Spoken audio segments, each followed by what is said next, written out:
Chapter 50-14. Duan Yu was puzzled.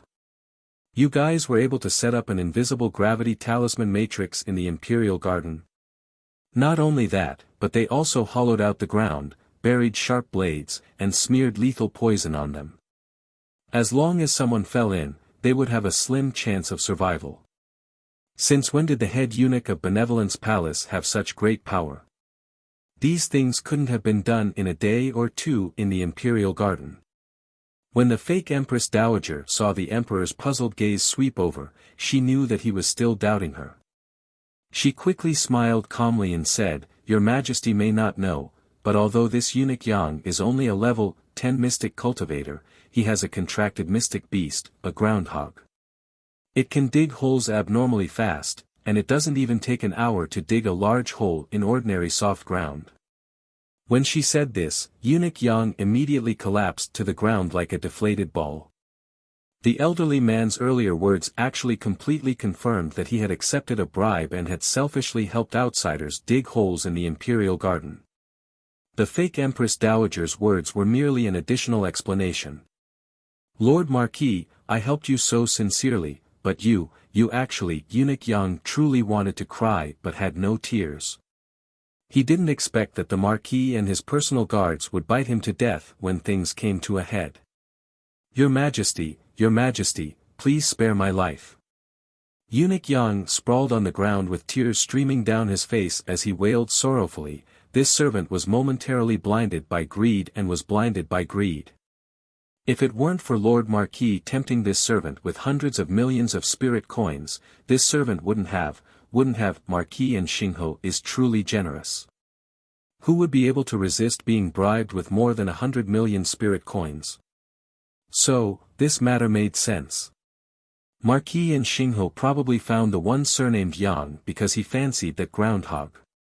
It had a miraculous effect in digging holes and could coordinate with his own people to set up a formation. "May I know this sir's name?" "You should be a fellow villager of Prince Nuwa's two beloved concubines, right?" Duan Yu's eyes coldly swept over the elderly man behind Marquis and Xingho. This elderly man's face was still stained with blood, but it had already congealed into patches of dark red. "Sir is a transcendent god realm cultivator, so why pretend to have been beaten and abused? Are you waiting for an opportunity?" When Duan Yu said this, the fake Empress Dowager, who was originally standing next to Xingho, couldn't help but jump in fright. She promptly made a decision to hide behind the royal guards, her reaction very quick-witted. At this moment, the silent elderly man who had been kneeling on the ground the whole time slowly raised his head, and his lightning-like gaze flitted past Duan Yu and Arbor. "Ma Wu, kill them." The elderly man's figure abruptly dashed toward Xiaomu, and his firm and powerful claw swiped at her shoulder. No wonder Xingho didn't panic at all from the beginning to the end. Duan Yu couldn't help but curl his lips mockingly. So it turned out that he had brought a Transcendence Realm expert with him. Bang! Duan Yu's palm collided with his opponent's, and the latter was pushed back 3 steps. The elderly man named Ma Wu glanced at Duan Yu in astonishment, and his figure suddenly split into 2. It was so fast that Duan Yu only had time to change his expression. This old man actually had a corporeal clone. He, Jojo, dodged quickly. Duan Yu blocked the old man's attack, but he didn't have the time to care about the other clone. Duan Yu watched as the old man smiled sinisterly and his hand was about to grab Arbor's neck. A streak of black fire poured down from the sky. Chapter 50-15. It was so fast that no one had time to react. With a loud boom, it hit the old man's clone. Old man Ma Wu probably did not expect such a variable to appear in the air. Caught off guard, he was hit in one hit. The clone retreated dozens of steps with a grunt. He retreated from the long, wide steps to the flat ground. The old man stomped on the ground. It took him a lot of effort to stabilize himself. He lifted his head and stared at the figure with a sharp gaze. A black figure tore open the space in front of him in an instant and stepped out. His phoenix-like eyes were filled with coldness. The man's face was covered in a layer of cold frost. He exuded an intimidating aura. The pressure coming at him made old man Ma Wu widen his eyes in shock. You! Ma Wu had only uttered one word and the other party did not give him a chance to speak. He raised his hand and shot out 5 balls of black fire. They went straight for his face. The speed was so fast that the old man could not react in time. The 5 balls of black fire were already in front of him. Ma Wu took a deep breath.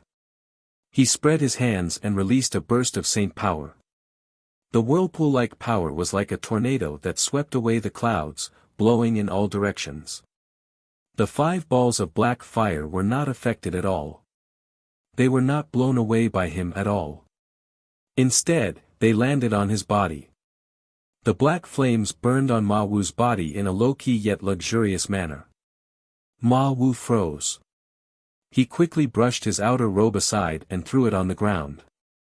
At the same time, the 5 balls of black fire burned his outer robe to ashes. What are you? Ma Wu clenched his fists and was about to question him when he suddenly felt a burning sensation in his chest. When he lowered his head to take a look, his expression immediately changed and he couldn't help but shudder. He did not know when a ball of black fire had started burning on his chest. It had burned the front of his robe. The black fire danced on his pale skin. The black light flickered faintly. Old man Ma Wu was dumbfounded. Didn't he just activate the saint energy in his body and completely separate the 5 balls of black fire? Why was it would still be the same? The black flames were burning his skin and slowly spreading across his body in an unbridled manner. This was his materialized avatar. Seeing that it was about to be roasted into pieces by the black fire, Ma Wu naturally could not watch as his avatar was destroyed. Just as he was about to pounce, a light green vine shot out from the side and landed on his shoulder with a thud. A moon-white figure flashed and suddenly appeared beside him. A cold light flashed through her smiling eyes. What? You want to win with numbers? From beginning to end, Arbor, who hadn't moved an inch, was now staring unblinkingly at the 2 people at the bottom of the stairs. Now he glanced at him, then at the other. She looked at this and that, and after a while, she suddenly pinched Duan Yu's arm. What did you see? Duan Yu twitched his mouth in bewilderment. He coughed lightly and said, You didn't see wrong. Mo Lien and Rotten Peach Blossom came out of the sacrificial sea abyss. Not only did these 2 people come out, but they were also very lively. It could be seen that they scared the Transcendent Realm elderly into a corner as soon as they came out. Arbor's small, expressionless face was taut as he stared at the 2 people below with his pitch-black eyes. The little emperor looked down at the 2 people with pursed lips and did not make a sound. Chapter 50-16. Duan Yu couldn't resist glancing at her and grumbling in his mind, how strange. Why doesn't Jojo have any reaction at all? Arbor suddenly turned her head and extended a small paw to smack his hand. You're still in a dream. No need to lie to me. Duan Yu, accept reality, Jojo. Those 2 swindlers have returned. On the other side, Mo Lien, who was using the black fire to entangle the old man's clone, turned her head and saw that the venerable Peach Blossom Immortal had already taken control of the old man's main body, so she ignored that Ma Wu. He quickly looked up at his expressionless wifey. His expression immediately turned bewildered with this look. Why did his wifey turn around and leave? At this time, the little stoic had already turned around, leaving him with the back of her head. Mo Lien hastily chased after her. When she passed by Duan Yu, she turned her head to glare fiercely at this guy. Duan Yu was baffled. What did I do? Why did Mo Lien glare at me just now? Is Mo Lien crazy? Jojo ignored him, so why did he glare at me? Serves you right for Jojo ignoring you for 100 years. Who told you to dawdle, to be stupid, to be silly, to be stupid? You only have yourself to blame. Mo Lien hastily dashed to Arbor's side and hastily grabbed her sleeve. Wifey. Jojo. Xiao Mu was pulled around by him, and her pair of pitch-black almond-shaped eyes stared fixedly at him like this. She didn't move at all for a while. Jojo. Arbor suddenly extended a small fist and smacked Mo Lien's chin with a bang. Duan Yu was shocked and took pleasure in her misfortune. Good hit.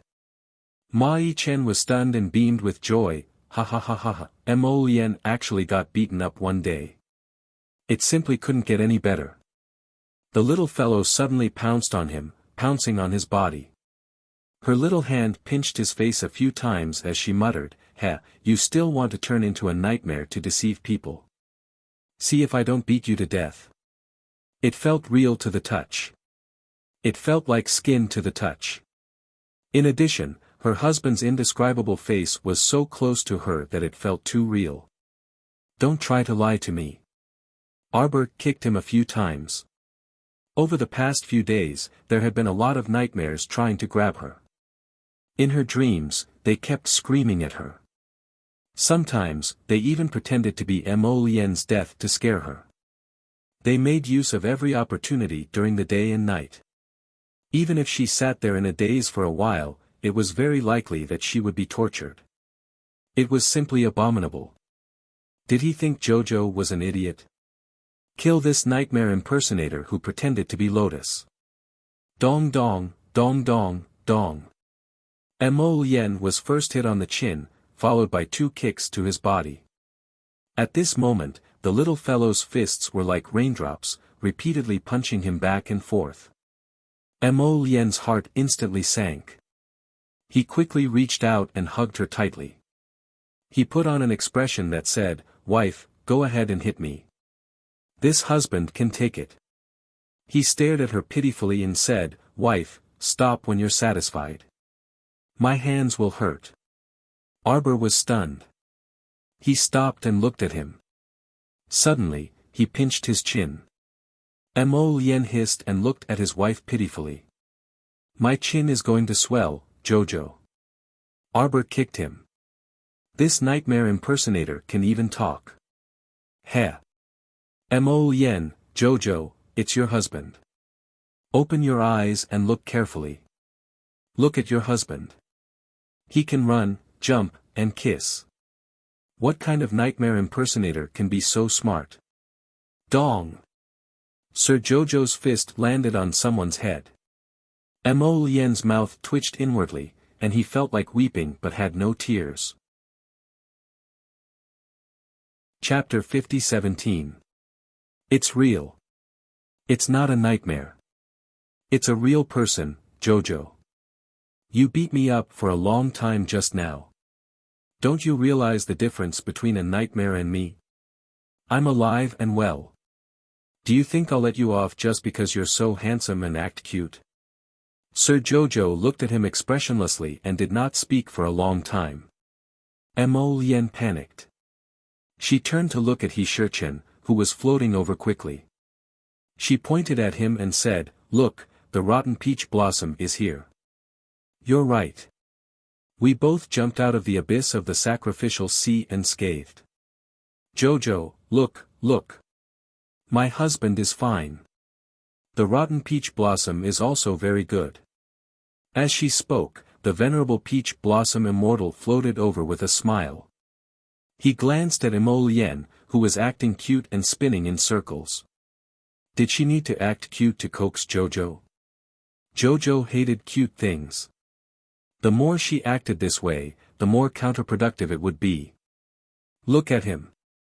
He leaned forward and said with a grin, "Jojo, long time no see. Did you miss me?" Boom. Lady Jojo unhesitatingly gave him a punch, which landed squarely on his face. The latter's handsome face was instantly filled with confusion. "Huh. I'm peerless and unparalleled. How did I get beaten up before my good looks could be used? Strange. Wasn't he supposed to beat up Mo Lien? Why did he get implicated? This was not right. It wasn't easy for them to reunite. Shouldn't Xiao Qiao be pitifully leaning over and crying to them? This. What kind of trick was this? Sir Jojo expressionlessly pulled out a pitch-black ferrule from his sleeve. Mo Lien's eyelids twitched. She hurriedly grabbed his wrist. Jojo, your husband is here. Who are you hitting? You're lying to Jojo. Arbor shouted angrily and swung his ferrule at the venerable Peach Blossom Immortal. Jojo's hand hurt from the beating just now. Suddenly, he remembered that he should use a ruler to beat people. It wouldn't hurt his hand, and it would make him feel more comfortable. The venerable Peach Blossom Immortal's mouth twitched, and he hopped toward Duan Yu in a panic. He kept shouting, Jojo, that was merely a stopgap measure. I didn't intend to trick you into abandoning you. Arbor swung his ferrule at him. The pitiful venerable Peach Blossom Immortal could only raise his paw and accept the blow obediently. Then, he shouted, ouch, ouch, ouch. She tricked Jojo into going down with her, but in the end, she abandoned Jojo halfway. Throw Jojo up there and use the barrier to block the way. Every single one of these things was their doing. Stinky liar. The venerable Peach Blossom Immortal dashed to Duan Yu's side in a panic and hastily shoved Duan Yu in front of Arbor. If I could do it all over again, I would still do the same. Your safety is the most important, so I can't abandon you. Compared to Mo Lien, what is Mo Lien? At this critical juncture of life and death, I must prioritize saving you. Mo Lien glared at him and retorted without a second thought. Then why did you generously sacrifice yourself for a cause at the bottom of the abyss of the sacrificial sea? Why did you have to die for us? You even died for him. Sir Jojo roared angrily. Duan Yu's mouth twitched. Can't you two stop courting death? At this critical juncture, would it kill you to go along with her and say a few soft words as expected? Sir Jojo was enraged and swung his ferrule at the two of them. Poor Duan Yu was merely trying to stop the fight, but he ended up getting beaten up more than the venerable Peach Blossom Immortal. There was simply no one else like him. If Sir Jojo attacked in anger, would you be scared? Chapter 50-18. The three of them instantly felt a bit desolate, especially when Ma Shichen and Mo Lien looked at each other, feeling like they had courted death. If they hadn't foolishly spilled the beans just now, perhaps Jojo wouldn't have gotten so angry now that Jojo already knew that the two of them had encountered a life and death crisis in the abyss of the sacrificial sea. They probably had to confess honestly. Duan Yu wanted to cry. He was too baffled. After being scammed by these two frauds, Jojo was now beating up anyone he saw, including him. Retaliate? That was impossible even in their next life. If they didn't retaliate, the little fellow was quite ruthless. If they dodged quickly, they would even incur the little stoic's furious glare, accusing them of dodging. You, hurry up and say something. The venerable Peach Blossom Immortal was just short of directly telling Mo Lien, bro, why are you being so reserved? Hurry and kneel down to beg for mercy, and we won't laugh at you. If Jojo says you're wrong, then you're naturally wrong. Hurry and admit your mistake, admit your mistake. Arbor suddenly paused and expressionlessly rubbed her stomach. When Duan Yu saw this, he quickly asked, did you use too much force earlier and your stomach hurts? Arbor shook her head and coldly said, Baby Mo said that when he comes out, he'll beat you guys up for me. He told me not to do it now because it's too tiring. Everyone looked at him in bewilderment. No, Baby Mo, who is it? The venerable Peach Blossom Immortal secretly winked at Mo Lien. Shit, judging from Jojo's tone, she was quite familiar with this Baby Mo. Why did another weirdo appear by her side after not seeing her for more than a month? Mo Lien quickly walked up and grabbed Arbor's small hand. Jojo, Baby Mo Lien's gaze followed her small hand down and landed on her stomach. Suddenly, a light bulb lit up in his mind, and he became excited. He grasped Xiao Mu's hand tightly in his palm as his gaze swept back and forth across her stomach. Xiao, is this baby Mo, is it? Our children? Arbor remained calm and asked with a straight face, what do you think? I am naturally overjoyed, Xiao. In his excitement, Mo Lien actually stuttered, Xiao, I'm really going to be a dad. Arbor was still expressionless as he said stiffly, indeed. The corners of the venerable peach blossom immortal's mouth twitched. She felt that the conversation between the couple was so serious that it was a little funny. Happiness came too suddenly. Prince Mo beamed with joy. Just as he was about to reach out and pick up his wife, he saw the little fellow slap the back of his hand. She said coldly, you and I haven't reconciled yet. Don't come over and hug me. Mo Lien, everyone says that husband and wife fight at the head of the bed and reconcile at the end of the bed. Yet I insist on letting you know. The little stoic said solemnly, me and you, the two of us. If you fight at the head of the bed, you won't be able to reconcile at the end of the bed. Mo Lien, I suddenly have a bleak feeling that I might have to sleep in the living room for several nights. The venerable peach blossom immortal turned his back and couldn't resist bursting into laughter.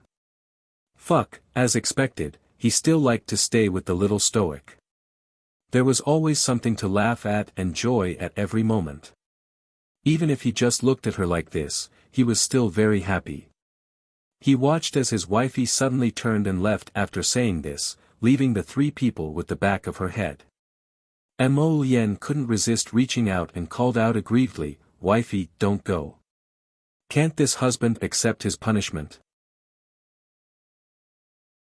Chapter 50-19 Jojo.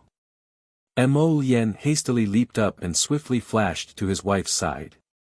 However, he saw that the little stoic had already stopped and turned back to meet his eyes. Humph. Xiao Mu harshly harumphed at him before trotting past him in a trot. Strange, why did she want to run away? The one who should run away, be guilty, reflect, and apologize was Mo Lien. It was the rotten peach blossoms, it was the two of them. Sir Jojo shouldn't run away. The little stoic stomped down the steps with a cold and solemn expression. Ma Wu, who had coincidentally fallen to the ground, was already struggling to crawl halfway up. Just as he opened his mouth to say, you, the little stoic effortlessly stepped on his head. The little stoic treated him as a stepping stone and stepped over him without even looking at him. She walked to Xingho, who had collapsed on the ground.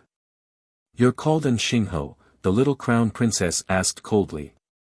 Everyone couldn't help exasperatedly looking at each other. Xingho was merely a title, right? How could his name be called Xingho? However, forget it, whatever the little stoic said was the truth. Why didn't you answer when I asked you a question?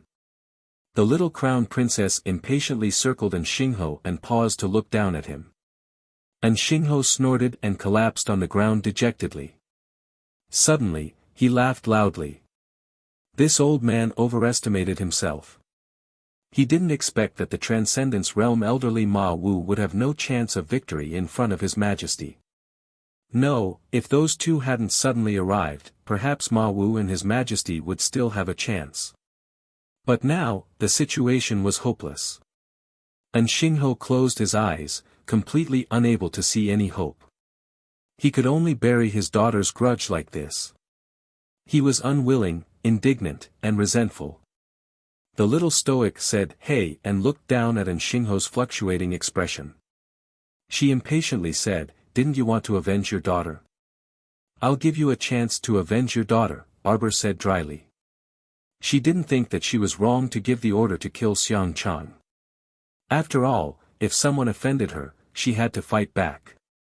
The other party's skills were not as good as hers, so he could only admit that he was unlucky. But looking at Xingho's tearful appearance, he felt that he couldn't erase his old father's sincerity. Thus, he said, how about this, I'll have a fair fight with you. Life and death are up to fate. What do you think? Ma Wu moved his body and stumbled forward a few steps. Before he could get close to the little stoic, he was swatted away by Zhe Chen, who suddenly flashed in front of him. The old man had been suppressing a mouthful of blood for a long time. At this moment, he could not help but spit it out. "Little girl, you're going too far." She clearly knew that with so many helpers around her, it was impossible to achieve a fair competition. As long as she was injured in the slightest, would the three people in front of them let them go? Anger flashed through Ma Wu's eyes. The Marquis's cultivation is not high. Naturally, he is no match for the Crown Princess. Crown Princess, if you want to compete, there is no harm in competing with this old man. The venerable Peach Blossom Immortal couldn't resist snickering. What are you saying? You're a transcending divinity realm who concealed your presence and hid in Cangzhou. You still have the face to ask to compete with Jojo? You're a damn old man who lived for over 100 years, yet you still have the nerve to ask. Do you think you'll gain face by winning by picking a little girl to compete with? Mo Lian felt that as her husband, it was time for him to work hard to perform. Chapter 50-20. Therefore, he hurriedly floated to his wife's side and smiled fawningly at her. "Wife, your husband will beat him for you. Your husband will definitely beat this old man in front of you into a pig's head." Ma Wu stood with his hands behind his back in a huff. Flames of anger danced in his old, dim eyes. "Marquis and Xinghe is my benefactor. I am willing to give up my life for the Marquis. If you insist on interfering, then this old man has nothing to say about the grudges between others." Mo Lian laughed in anger when she heard this. Others? Grudges between others? Old man, not only is your brain not good, there is something wrong with your eyes. This is my wife. I took over my wife's business and helped my wife beat people up. How did it become someone else's business? Your brain is not clear. I don't want to waste my breath on you. The venerable Peach Blossom Immortal was speechless. Mo Lian's words seemed to make sense, but in Xinghe and Ma Wu's disdainful gazes felt as if they were looking at an idiot. What a sanctimonious person repaying a debt of gratitude. Arbor sneered coldly as his gaze swept across their faces. Ma Wu frowned and covered his chest with one hand. What? To put it bluntly, isn't this matter caused by you, the Crown Princess? If you were magnanimous enough and not so vicious, you would not have sent people to kill Princess Xiangchang on her way back to Cangzhou and let her die an unnatural death. If the princess had not died, the Marquis would not have come to find trouble with you, and I would not have made you my enemy. Arbor could not help but laugh. They seemed to have all the logic in the world. This Mr. Ma Wu. You guys truly have double standards. Xiao Mu coldly curled her lips at the two people. When you accuse others of being vicious, why don't you think about yourself? When you were killing people in the Imperial Garden, did you think about sparing the lives of those two concubines? No. You bribed the two concubines and gave them some money and assets in exchange for their lives. You planned to kill both them and me in the gravity restraint rune array since the very beginning. You didn't intend to let any of the innocent people here go, and now you're telling me that you're vicious? Tell me, one must be broad-minded when dealing with matters. Arbor sneered. It turns out that the words broad-minded have been used to demand others from the beginning to the end. Us. Ma Wu was at a loss for words. Indeed, there was no way to refute it, because it was the truth. When they attacked, they didn't intend to let anyone live. The old man hurriedly glanced at his master, and Xinghe. At this time, and Xinghe was sitting on the ground, as if all his bones and strength had been sucked out. He couldn't see any hope in front of him. He had lost. He had lost everything from head to toe. Whether it was a plot or an assassination, he had tried both, but he was no match for the little crown princess in front of him. It seemed that the little crown princess in front of him was not an existence that could be defeated by a few people he randomly assigned. Marquis. Ma Wu saw that he was in a daze and hurriedly called out to him. Old Xingho came back to his senses, and a trace of coldness hung on his hazy face. Ha ha ha ha ha. Suddenly, a series of strange laughter rolled out from his throat. He sat on the ground in a daze and did not move at all. Chapter 50-21. What are you laughing at? The atmosphere in the main hall was not pleasant. When Arbor saw Xingho, that old geezer, sitting motionlessly on the ground and playing dead after his challenge, he became even more displeased. Was he going to fight or not? Why was he just sitting there and laughing like an idiot? Arbor was about to roar at Xingho when he heard the clanging of weapons from outside the hall. Mo Lien frowned and seemed to have recalled something. She quickly turned to Duan Yu and said, "Tell your men to stop. There are 4 servants outside that I took in from the abyss of the sacrificial sea. There's also a human snake and Chichuan from the Shen residence. Tell them to stop fighting." If it weren't for the sudden sounds of fighting, Mo Lien might have already thrown Shen Wu and the others to the back of her mind and completely forgotten about them. It couldn't be helped. Ever since he saw his wife for the first time, he couldn't take his eyes off her. Right now, there was only his daughter-in-law in his eyes, heart, and mind. At this moment, his small eyes kept glancing at his wife's small belly. His heart was filled with joy, apprehension, anticipation, and melancholy. All kinds of emotions came one after another. That gaze was so intense that it was impossible for Lord Xiao Qiao to ignore him. Humph. Sir Jojo proudly turned his head away. Mo Lien quickly shuffled up and stealthily moved to his wife's side. He tugged at her sleeve. "Jojo, hubby missed you so much. These days and nights, hubby has been thinking about you and worrying about you. I didn't have any appetite for food or drink. My heart is especially miserable." Arbor harumphed with a stiff expression on his face, resolutely refusing to give him any response. The little crown princess pursed her lips, and her gaze shifted to the entrance. She saw the first person to enter, dragging a 2-meter-long snake tail behind him as he slithered across the floor. The little crown princess was startled, and her eyes abruptly widened. Wasn't this that berserk sage beastman snake? Why was he tailing Jojo's Lien the entire time? From the looks of it, this group of people seemed to be very familiar with each other. Where was the appearance of those who fought with their lives on the line? Xiao Mu was puzzled as she looked at the human snake in bewilderment. She remembered this stinky snake all too well. Back then, at the entrance of the sacrificial sea, he had fought with it. It was a huge battle, and the berserk saint beast was almost invincible. Swalanshan's gaze couldn't help but shrink. He didn't know why, but when he saw the little girl's gaze sweep over, he only felt his tail stiffen. The scales on his tail that had been cut by the Fushi greatsword previously seemed to be reflexively hurting at this moment. Swalanshan instinctively hid behind Mo Lien and muttered softly, "Take care of your wife. Look, isn't she glaring at me?" This little girl's eyes were sharp and she was not an ordinary person.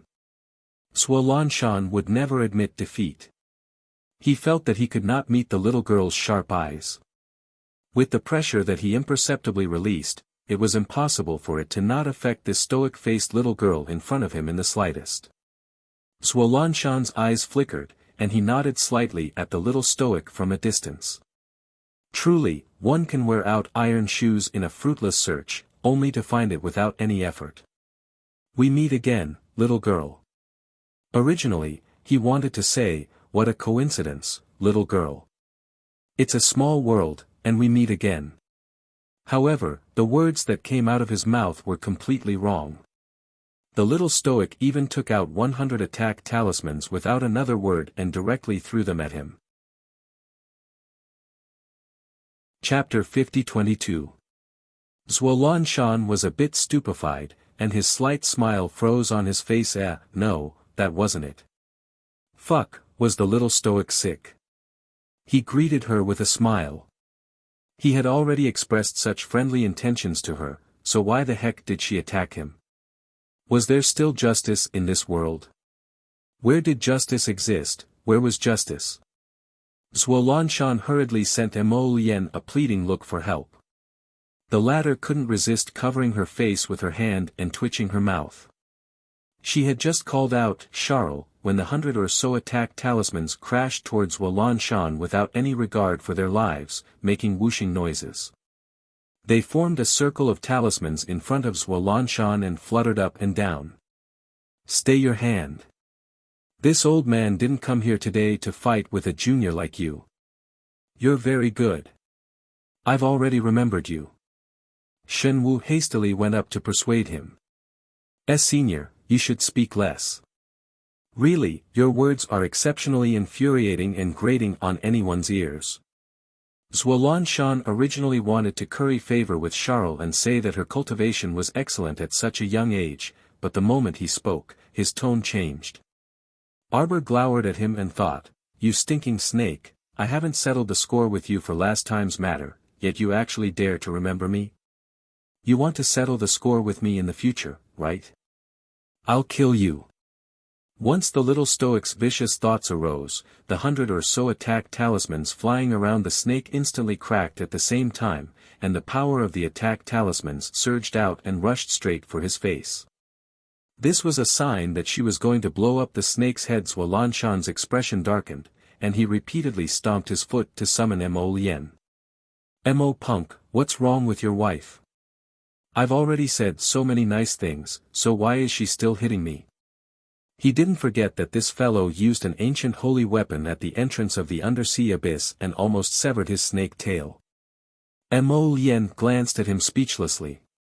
"You said a string of nice things. Are you kidding me?" Crown Prince Mo stealthily rolled his eyes and very consciously moved to the side to give way. If his wife wanted to beat up a human snake, then he had to let her beat him to her heart's content. At the crucial moment, he had to make a move. Helping his wife beat up the human snake until even his parents couldn't recognize him was a perfectly justified action. "Brad Mo, why don't you say it Io, Io, Iya?" The snake man shouted, "You, Io." He hastily put on a godly armor helmet and glared at the little stoic in exasperation through the layer of godly armor. Arbor waved his hand and summoned a thunder flash. He clenched his fists and was about to leap forward. Snake Man hastily shouted, facial paralysis. "We are on the same side, on the same side." At that time, the little stoic had already rushed in front of the human snake, and the thunderclap sword in her hand emitted wisps of lightning. Wearing his helmet, Snake Rider shrank his neck and hurriedly shouted, "Stop. I admit my mistake." The little stoic's thunderclap sword was held horizontally above his head. She glanced at him blankly and stopped her slashing motion with an odd expression. "What did you say?" Snake Man coughed and shouted irritably, "This old man admits his mistake. I regret that I was tricked into going berserk. Now, we're considered on the same side, so don't hit this old man again."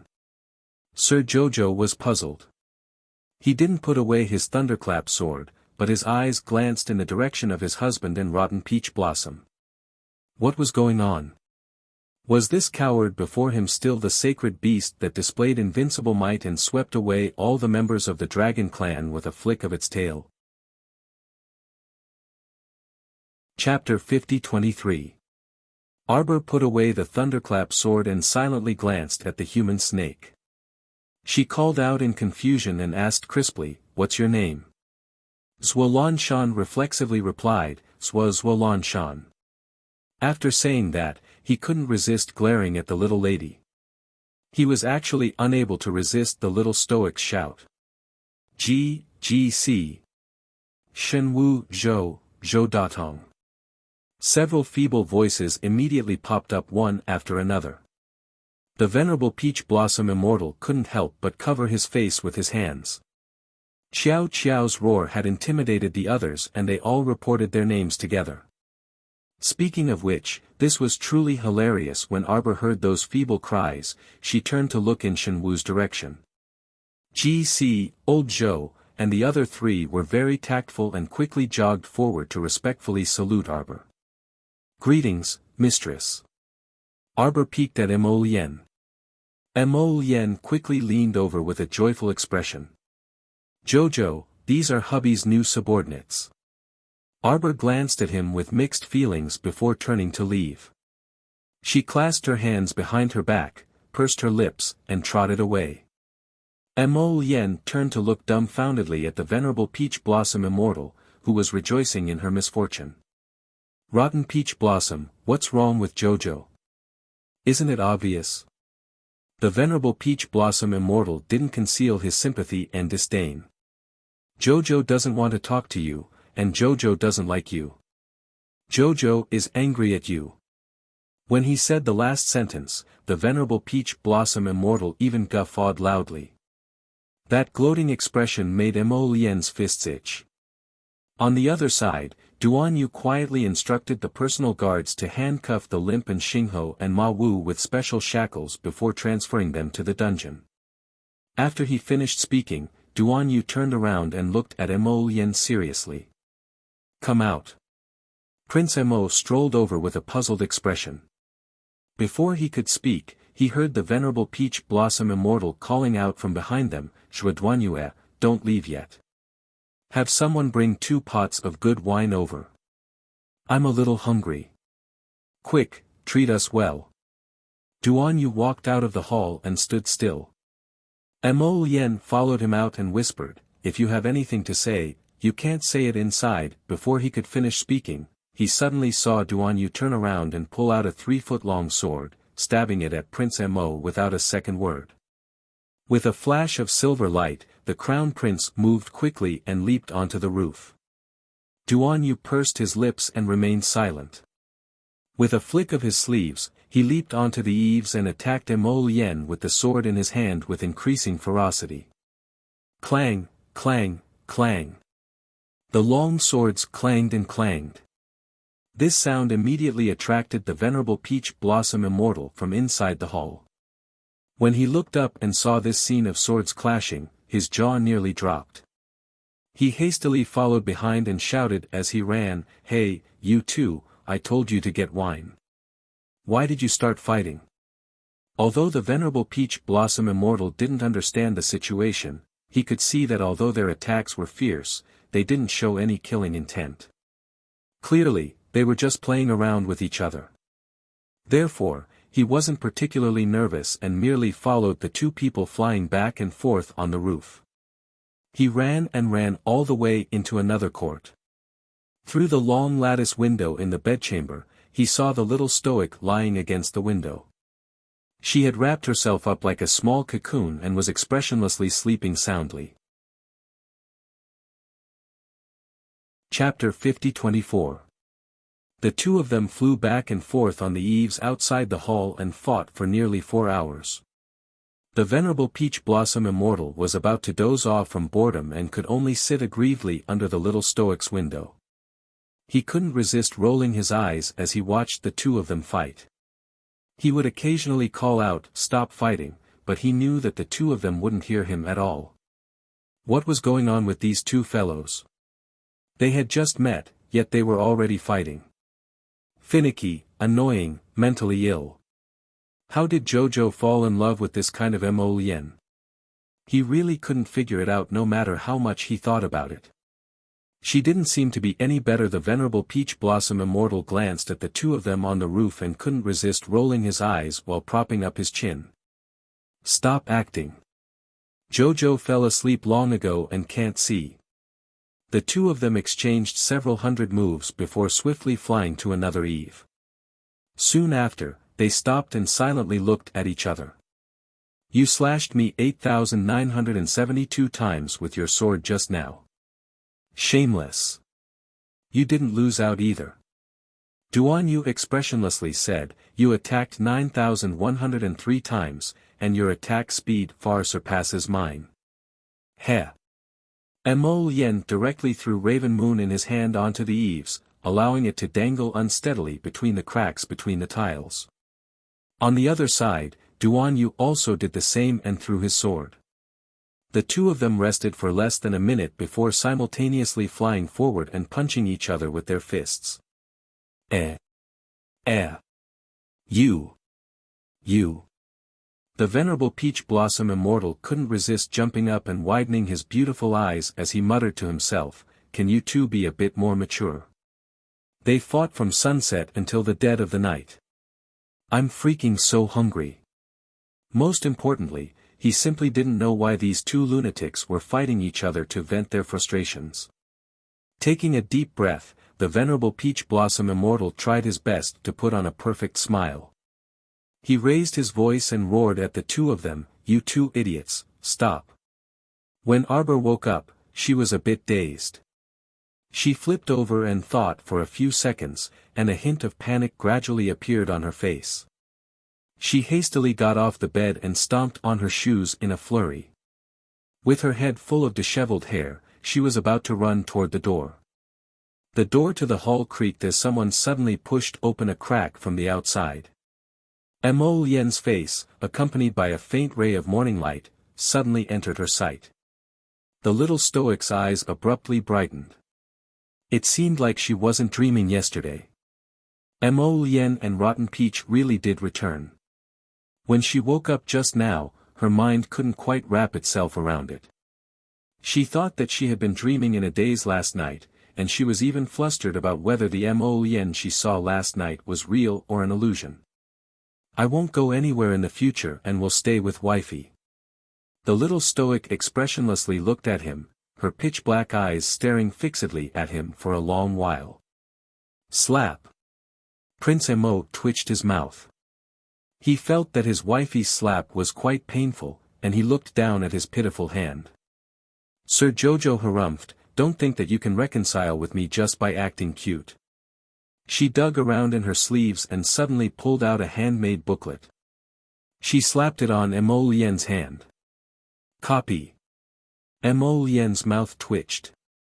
"I came back too late from working overtime today. I'm sleepy, so I'll sleep first. I'll wake up tomorrow morning to catch up on 2 chapters. Chapter 50-25. At this time, the little stoic had already put on her coat and expressionlessly went to wash up. She left behind her husband, who was dazedly holding a handwritten manuscript with an inexplicably disheveled expression. He stood by the bed and glanced aggrievedly at her departing figure. It was only after Arbor walked past him that she curled her lips, revealing a secret smile. Jojo's small stoic face almost couldn't remain taut earlier. If she laughed out loud in front of that guy now, he would definitely take advantage of her. He would definitely take advantage of every opportunity to make up and ask for hugs. Humph. Jojo wouldn't fall for his trick, and he definitely wouldn't be tricked by Jojo's lotus. While Arbor was washing up and wiping her face, she secretly peeked at Mo Lien. This guy was like a pitiful little thing as he walked to the table with the handwritten manuscript she gave him and also secretly peeked at her. The two of them just happened to meet each other's eyes while sneaking back and forth. Prince Mo's spirits immediately roused, and he burst into laughter. He quickly ran to her and said, "Wife, you were peeking at me." Arbor rolled his eyes at him. "Misconception." "No, there's no misconception. You were peeking at your husband just now. Go copy it." Sir Jojo grumpily roared at him. "Oh." Prince Mo drooped his head listlessly and strode toward the table, but he couldn't stop turning back to glance at his wife. "Jojo, can your husband copy it once?" "Once? Ha! In your dreams. Copy it 100 times. The little fellow gave the final word, not caring about her husband's bitter expression at all. Serves him right. Who asked him to lie to Jojo all day long? Who asked him to cheat his father all day long? This was the punishment he deserved. Prince Mo flipped open the first page of the handbook, and there were 5 large words on it, quotes from the little emperor. The Crown Prince, on the second page, there were only a few words, "Everything Jojo says must be obeyed." As the Crown Prince copied, he thought, "I listen to everything my wife says. How can I not listen? The more he copied, the more Crown Prince Mo smiled faintly. What was written in the book? When there was a conflict between Jojo's wishes and his own, he had to listen to Jojo. What do you mean? Climb a mountain of swords or plunge into a sea of fire? Bring your Jo with you wherever you go. He even said that if you ever leave Jojo behind again, you won't be able to speak to Jojo for 100 years. This is too cruel, Mo Lien thought to herself. How many 100 years can a person have? Not being able to talk to Jo for 100 years was such a sad thing. When the venerable Peach Blossom Immortal knocked on the door and entered, the miserable Crown Prince was only at the 58th copy. Sheets of white paper floated on the ground. Lines of words were written on them like floating clouds, and the strokes were like dragons and snakes. The venerable Peach Blossom Immortal was stunned. He did not know what was going on in this room. He bent down to pick up a piece of paper and looked at it. Immediately, he burst out laughing. Heavens, this scene, coupled with His Highness the Crown Prince's embarrassed handsome face, was so comical and hilarious. The venerable Peach Blossom Immortal shuffled through the door. He walked around the several sheets of white paper on the ground and walked to Arbor with a grin. Good morning, Jojo. Let Mo Lien copy here. Let's go eat breakfast. Prince Mo glared at him accusingly. You rotten peach blossom who hit me while I'm down. You actually dared to slander me in front of my wife and in front of me. Arbor expressionlessly glanced at the venerable Peach Blossom Immortal and suddenly made a move that Mo Lien found familiar. He pulled out a small booklet from his sleeve.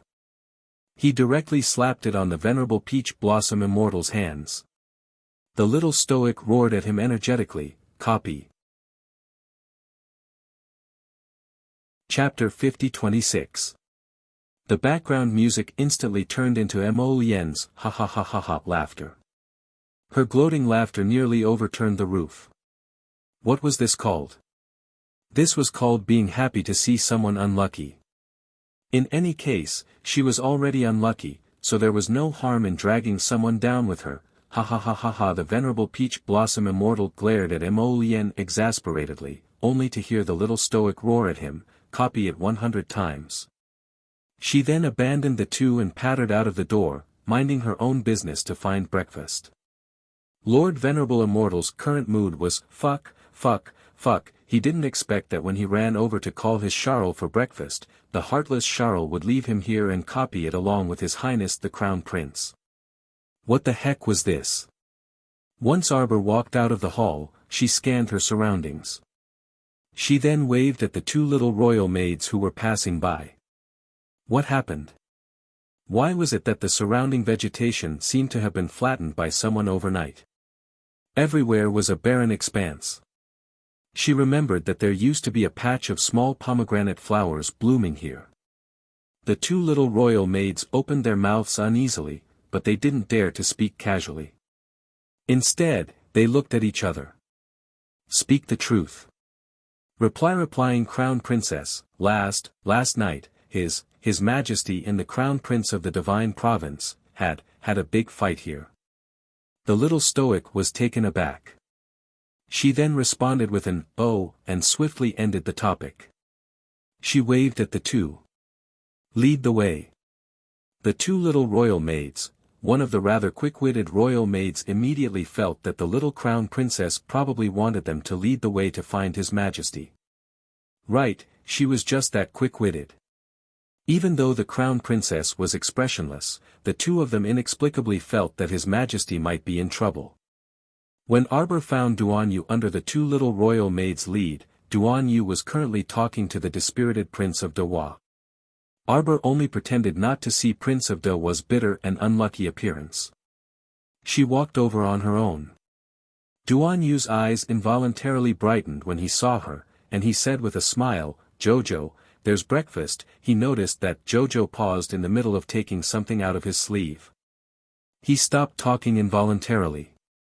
Arbor stuffed the book back into his sleeve and glanced at Prince Kawa, who was looking at him with a bitter expression. What else do you want? Crown Princess, about the compensation, can we discuss it again? He was so worried that he couldn't sleep well that night. He got up early in the morning and went to Zhangzhou's emperor to cry and beg for mercy. She really hoped that what happened yesterday was just a dream. The little crown princess 8-meter-long list had the intention of emptying the entire barbarian tribe. Sob, sob, sob. The little crown princess waved her small hand and shouted angrily at Chao Hua, "Let's talk about this later. You can leave now." Prince of De Hua was taken aback, but he quickly nodded and bowed. Yes, then this humble prince will take his leave first. The little stoic pursed her lips after shooing Chao Hua away. Duan Yu asked with a smile, "Why did you change your mind?" The little stoic ignored him and took out the little emperor's book of sayings from her sleeve, stuffing it into his hand. Copy 30 times. As a precaution. Duan Yu looked at her in bewilderment, but the little stoic ignored him and ran off to enjoy the sumptuous breakfast that had already been placed there. Duan Yu flipped open the first page of the book. The little emperor's book of sayings. Chapter 50-27. Thankfully, Jojo was quick-witted. When she was writing the little emperor's quotations, she repeatedly copied 5 copies. In the future, whoever didn't listen to Jojo would copy it 1,800 times. Copying it until they were drunk and begging their grandparents. Arbor puffed up his cheeks and ate the pastries after eating the porridge. After eating the pastries, he scooped a bowl of porridge. Less than an hour later, the pitiful Prince Mo and the venerable Peach Blossom Immortal came over. When they saw the white paper spread out on the ground inside the pavilion, they both excitedly leaped forward. After glancing at the expressionless Duan Yu, they looked at each other and couldn't resist teasing, What is this? Ah, there are so many pieces of white paper on the ground. Could it be that Duan Yu was punished to copy? They each copied it 100 times. The little emperor, who was sitting upright and drinking tea, exposed the two when he heard this. You still want to mock Duan Yu? You two are in the same boat, but each of you copied 70 times more than Duan Yu. Mock your sister. Prince Mo and the venerable Peach Blossom Immortal both showed bitter expressions. Duan Yu snorted and glanced at them. Heh, I thought you two didn't copy. It turns out that you copied more than twice as much as me. The Crown Prince, the venerable Peach Blossom Immortal, twitched his mouth and coughed lightly before forcefully changing the topic. Oh, right, we picked up a light coagulation mirror in the seabed abyss earlier. As he spoke, the venerable Peach Blossom Immortal hastily sent Mo Lien a look. The latter immediately understood and reached out to summon a storage talisman, pulling out a bald-headed photon brain brat. The moment the light coagulation mirror Holy Spirit appeared, Arbor sensed his stomach heating up in response. Baby Mo had a reaction to the light coagulation mirror, so Arbor sensed it. At this time, the light coagulation mirror Holy Spirit also sensed it and turned around. After sizing up Arbor, its round eyes were stern as it declared righteously, "Woman. Lord Guangguang has never been one to be bewitched by lust. Don't use your beauty to try and tempt Lord Guangguang to contract with you." Bam! Just as it finished speaking, someone knocked its head. The light coagulation mirror Holy Spirit clutched its head in exasperation and turned around to glare at Mo Lien. Insolent! A junior like you is being so rude to Lord Guangguang again. Mo Lien was too lazy to listen to his tone. She directly picked him up and brought the light congealing mirror Holy Spirit, whose 2 short legs were swaying left and right, to Arbor. Jojo, wait a minute. Before Mo Lien could finish speaking, he was hastily interrupted by the light condensing mirror. Hurry up and let Master Guang get off the ground. The light congealing mirror Holy Spirit hurriedly swung its legs and kicked in the air. The corners of Mo Lien's mouth twitched. She exchanged a glance with the expressionless Charles and loosened her grip, throwing the light congealing mirror Holy Spirit away. The sacred spirit of the light condensing mirror howled before pouncing over to hug Xiao Xiao's leg. It climbed up along the way and raised its small hand high up. Suddenly it pressed itself against Xiao Qiao's stomach. Arbor was expressionless. He lowered his head and glanced at the light-congealing mirror Holy Spirit. "What are you doing?" This strange Holy Spirit was like a retard. With one hand pressed against her stomach, its eyes were shining with a strange light. It was as if it could see through her stomach that there was some kind of treasure inside. Its dog eyes were so bright that it almost made people unable to look at it. Ha ha ha ha ha. The sacred spirit of the light-condensing mirror suddenly burst into laughter. It stroked Xiao Mu's stomach with its small hand as it muttered, "Truly, one can wear out iron shoes in a fruitless search, only to find it by sheer luck." The ears of the saint-level orc serpent who was walking along the path suddenly twitched. He thought to himself, "These words sound very familiar." Chapter 50-28.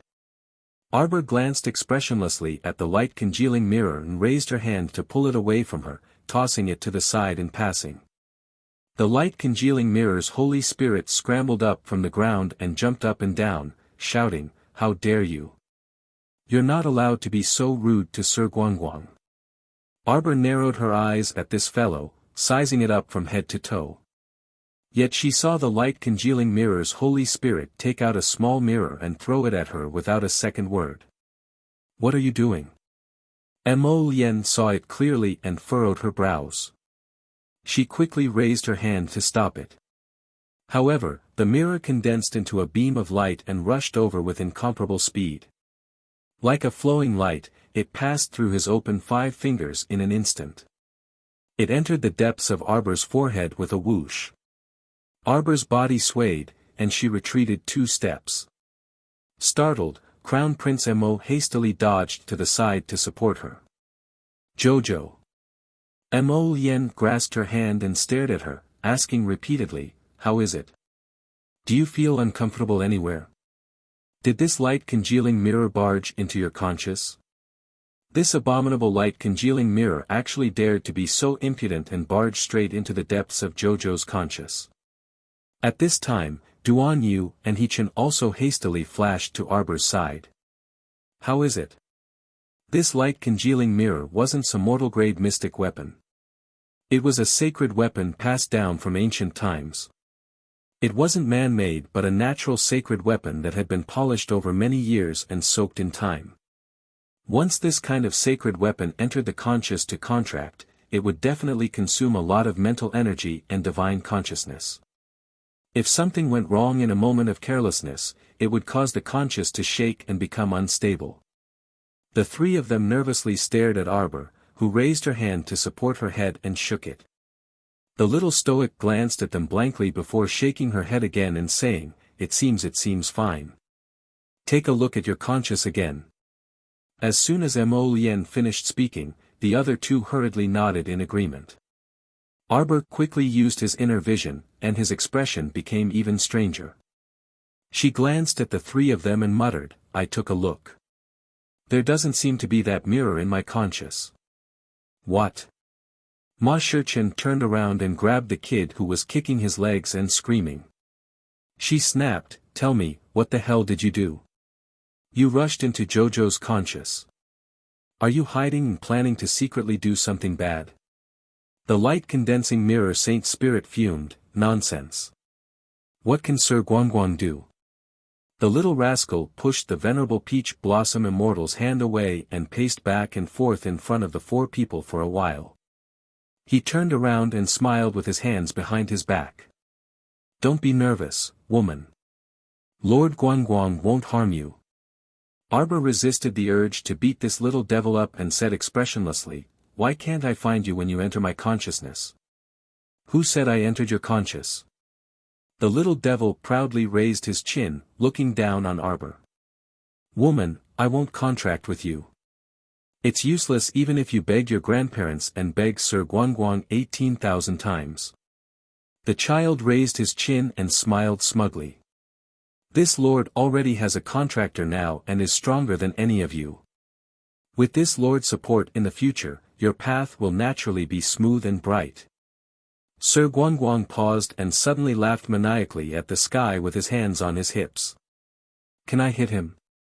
Xiao Mu tried to restrain herself, but in the end, she couldn't resist gritting her teeth and asking quietly.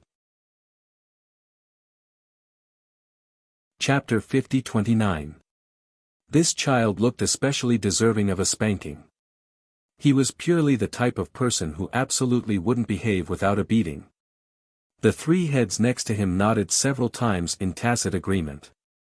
The little stoic reached out and picked up that little imp. Her small hand landed on that child's butt and smacked it. So rude. Slap. Another smack. Children shouldn't make up nonsense when adults are asking questions. Also, if you're not a woman, you have to call me auntie. After being beaten 3 times, the little imp wailed loudly. Where was that high-spirited attitude of earlier when he was laughing with his hands on his hips? Right now, he was being held in Arbor's hand, and his small hands and feet kept swaying in the air. He wiped his tears and wailed, "Fierce woman. Bad woman. Just you wait, when my contractor comes, I'll definitely make you suffer until you're done." Mo Lien twitched her mouth and glanced sideways at the approaching holy beastman snake. She irritably mocked, "You're probably relatives, right?"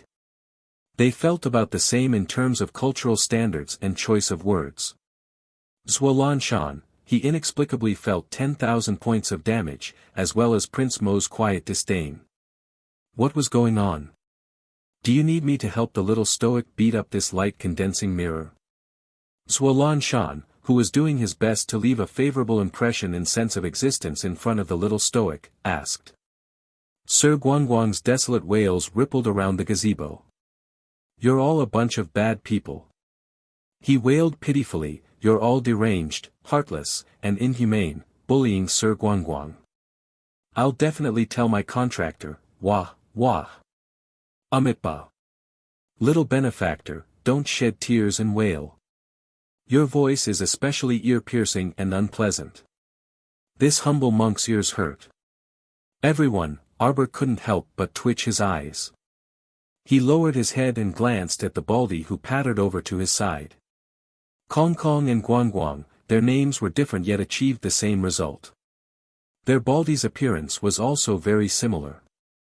However, the little monk Kong Kong was slightly older than Sir Guangguang by 3 years, so he looked just like a little adult standing next to Sir Guangguang. Pooh! The venerable peach blossom immortal couldn't help but be amused. He took the wailing Guangguang and said with a smile, "Hey, Guangguang, look. I didn't lie to you when I said that I would bring you to make a new friend, right? Look, he has the same bald head as you. Just like you, he likes to nag.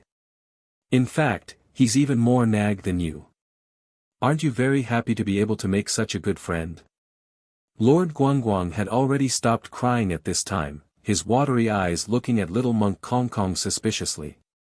"Nonsense."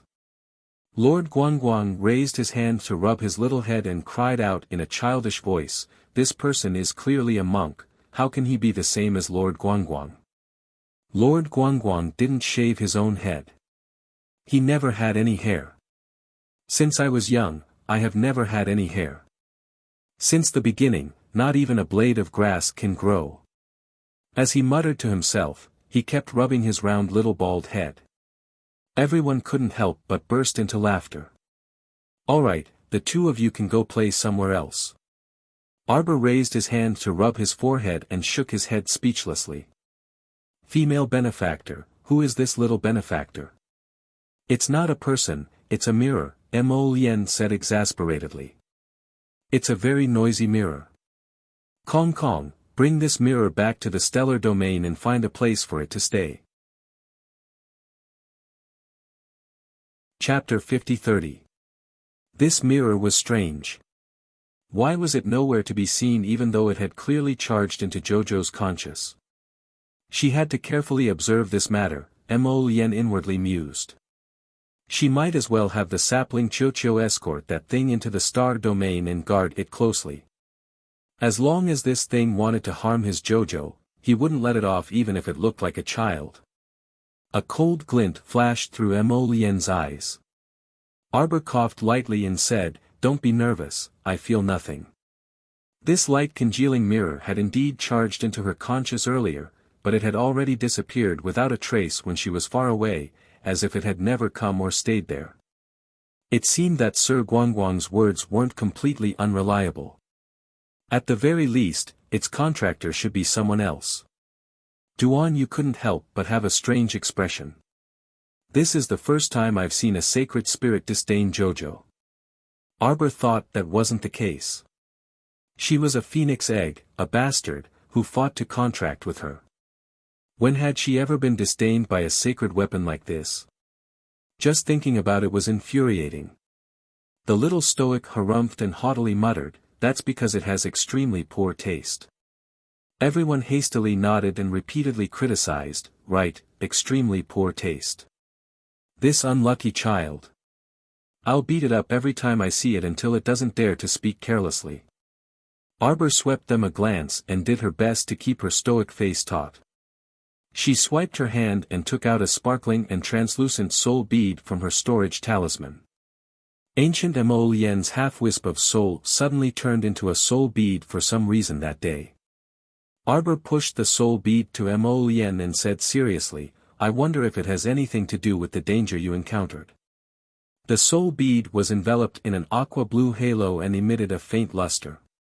Ancient Mo Lien really did have half a wisp of soul wandering outside. He really didn't know about it. Now that he thought about it, no wonder he felt that the inheritance was a bit fragmented. It was probably missing this piece.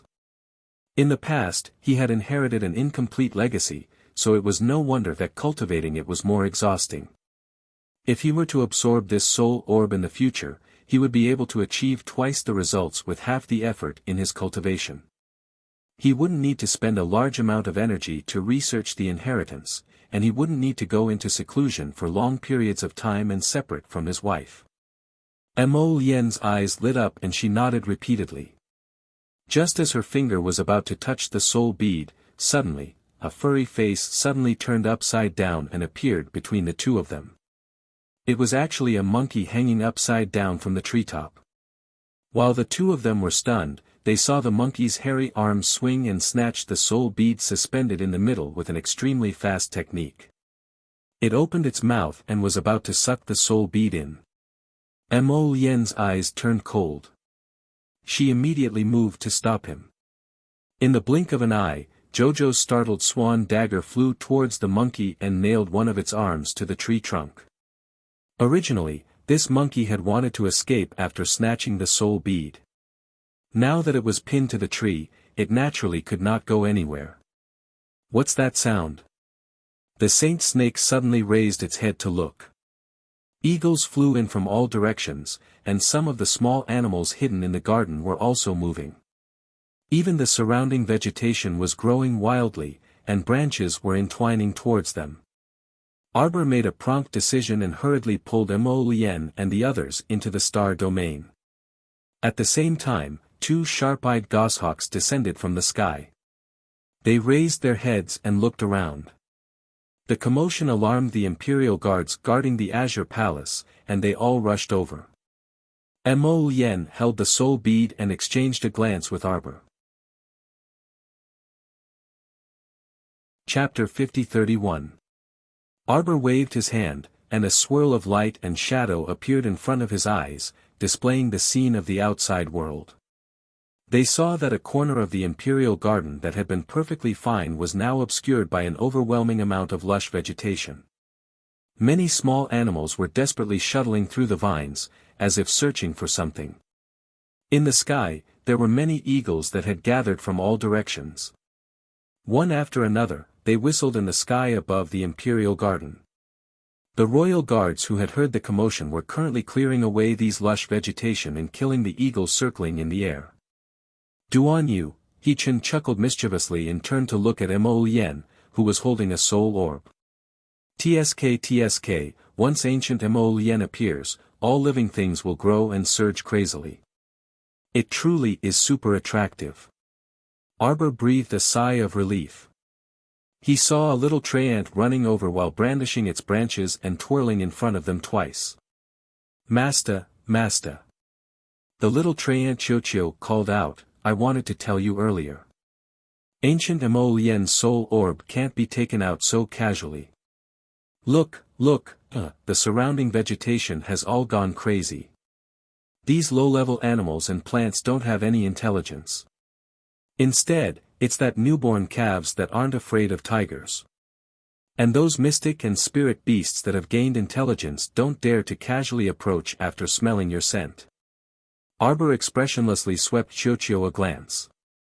Why are you always giving advice in hindsight? A trace of bewilderment hung on Qiuqiu's wooden face. He glanced at his little master and said aggrievedly, my memory isn't that good. I only remember some things when it happens. Arbor rolled his eyes at him, disinclined to say anything more to this guy. It wasn't that this guy's memory wasn't that good, it was that his memory was extremely bad. Xiao Mu turned around to look at the scene inside the demonic pupil's vortex. She saw the sage beastman snake looking left and right, as if trying to find where they had gone. GC, Old Zhou, Shen Wu, and the others were also helping the royal guards chop down the various vegetation that had sprung up in the surroundings. Arbor turned his head and glared at his husband. At that moment, Prince Mo was looking down at the soul orb in his hand, wondering if he should find a quiet place to absorb the ancient Emolien's soul orb. Abruptly sensing his wife glaring at him, Crown Prince Mo quickly looked up and returned his wife's warm smile. Qiao Qiao, what are you glaring at hubby for? Hubby has already hand-copied the Little Emperor's Sutra 100 times just now, so he has already deeply recognized his past mistakes.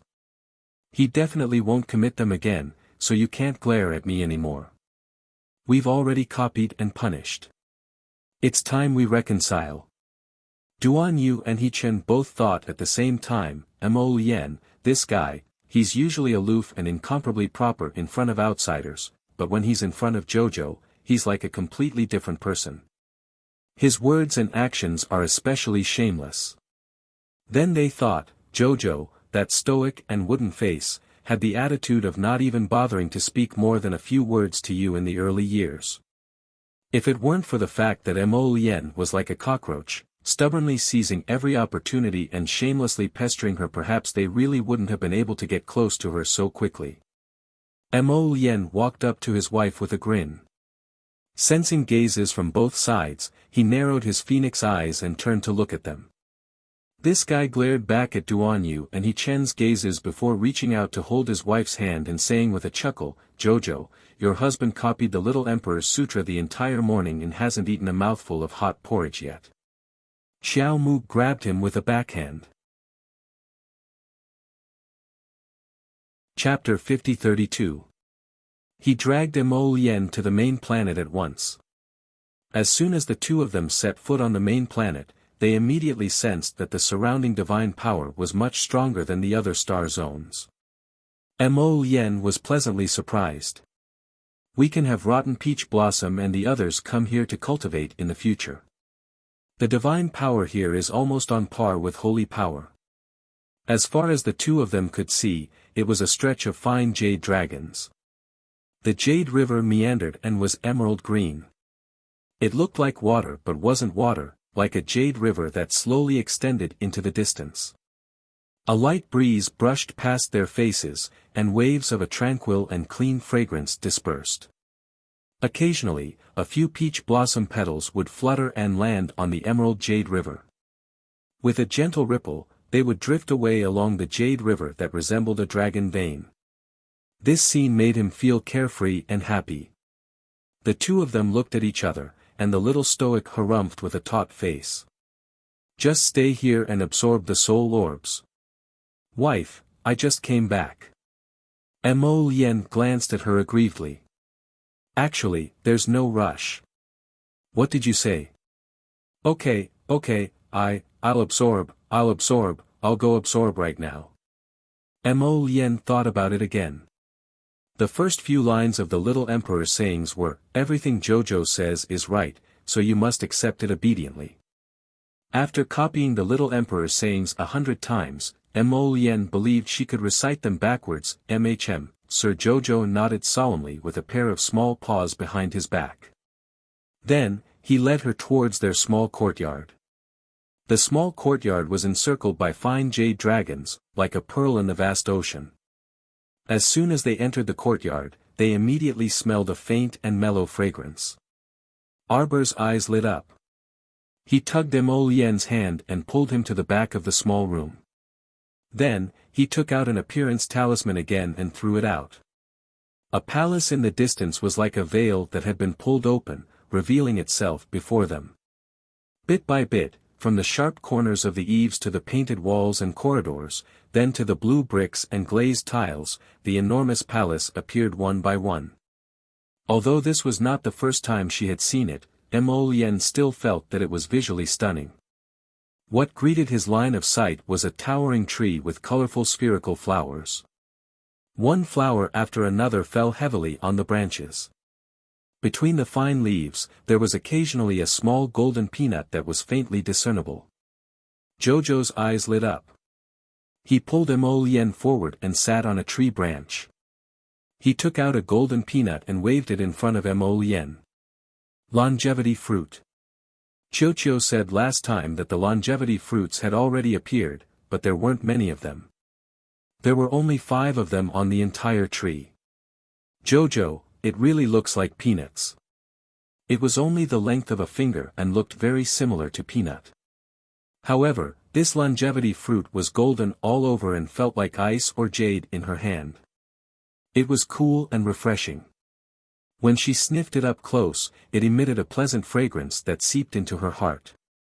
It naturally couldn't be an ordinary peanut, one for you, one for me, one for Duan Yu, one for Rotten Peach Blossom, and one for Big Brother First. Arbor grinned. This fruit contained extremely powerful energy. It was guaranteed that everyone would improve more or less after eating it. Jojo, can you eat this? Yes. Sir Jojo nodded repeatedly. If I can't absorb the extremely powerful energy inside, I still have Chiu, little water, and little earth to help me absorb it. That was to be expected. Xiao's Dantian star domain was supported by the sacred wood, sacred water, and sacred earth. No matter how strong the power was, it was impossible for it to cause any impact to her body. Mo Lien only relaxed after thinking this. Chapter 50-33. The little stoic suddenly raised her stiff little face. Don't be long-winded. Hurry up and go cultivate your cultivation. Mo Lien coughed lightly and stroked her face. Jojo, how can you change your face so quickly? Sir Jojo harumphed and brushed his hand away, roaring, cultivate properly. Mo Lien twitched his mouth. Seeing that the little fellow was about to jump off the longevity tree, he hastily pulled her into his embrace and chuckled softly. Wife, you're naughty. You didn't even hug your husband when you saw him this time. Look, your husband has hand-copied Jojo's quotes 100 times and admitted his mistake. We should make up, right? Jojo chuckled as the corners of her mouth curled downwards, her expression non-committal. Wife Jojo. Mo Lien's eyes wavered, and a faint smile surfaced on his lips. He raised his hand to rub the little stoic's stomach. It will take at least 2 to 3 days for hubby to absorb. For darling Mo's sake, please forgive hubby for, swish. Mo Lien had just placed his hand on Jojo's stomach when he felt a burst of energy emanating from inside, abruptly jolting his hand several inches away. He was stupefied and looked down at his wife's stomach with a strange expression. He exclaimed in shock, Jojo, it. Arbor glanced at him and absent-mindedly stroked his stomach, pacifying the agitated baby Mo, making a fuss over nothing. The little stoic said expressionlessly, can't you tell? Baby Mo doesn't like you very much. Mo Lien's eyes instantly widened, and he hugged his wife and shouted, why? What did I do? Why am I not welcomed? You lied to Jojo. Mo Lien's mouth twitched, and then he hugged his little wife and swayed her back and forth, assuring repeatedly, "I won't lie to Jojo again in the future, I swear. Let's forget about what happened in the undersea abyss. Jojo, Jojo, answer me. Smile." Heh. Mo Lien chuckled. He lowered his head and kissed his wife on the cheek. He raised his hand and touched her belly. "Jojo, now that I think about it, I'm still scared. If he dawdled in the abyss of the sacrificial sea for half a year without finding a way out, wouldn't he miss the most important moment in his wife's life, and baby Mo's birth? That's why we shouldn't let that snake off so easily." Arbor snorted and rubbed his belly angrily. "If I secretly beat him up, what do you think my chances of winning are?"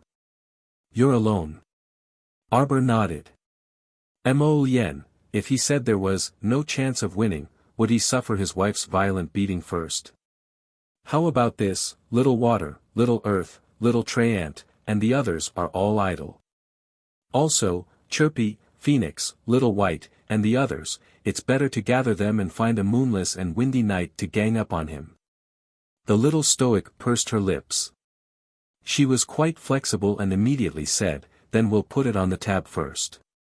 When my Mingming, Chirpy, and the others advance to mature sacred beasts, we'll find him to fight." Mo Lien smiled until his eyes turned into crescents. He nodded repeatedly and said, "That's great." As he spoke, he reached out again and rubbed Jojo's belly. This time, he wasn't shaken off by the child's disdain. "Jojo, have you heard of the kingdom of Daluo?" Arbor couldn't help but be startled, and he turned to look at him seriously. "You met Lily, her?" Mo Lien nodded solemnly.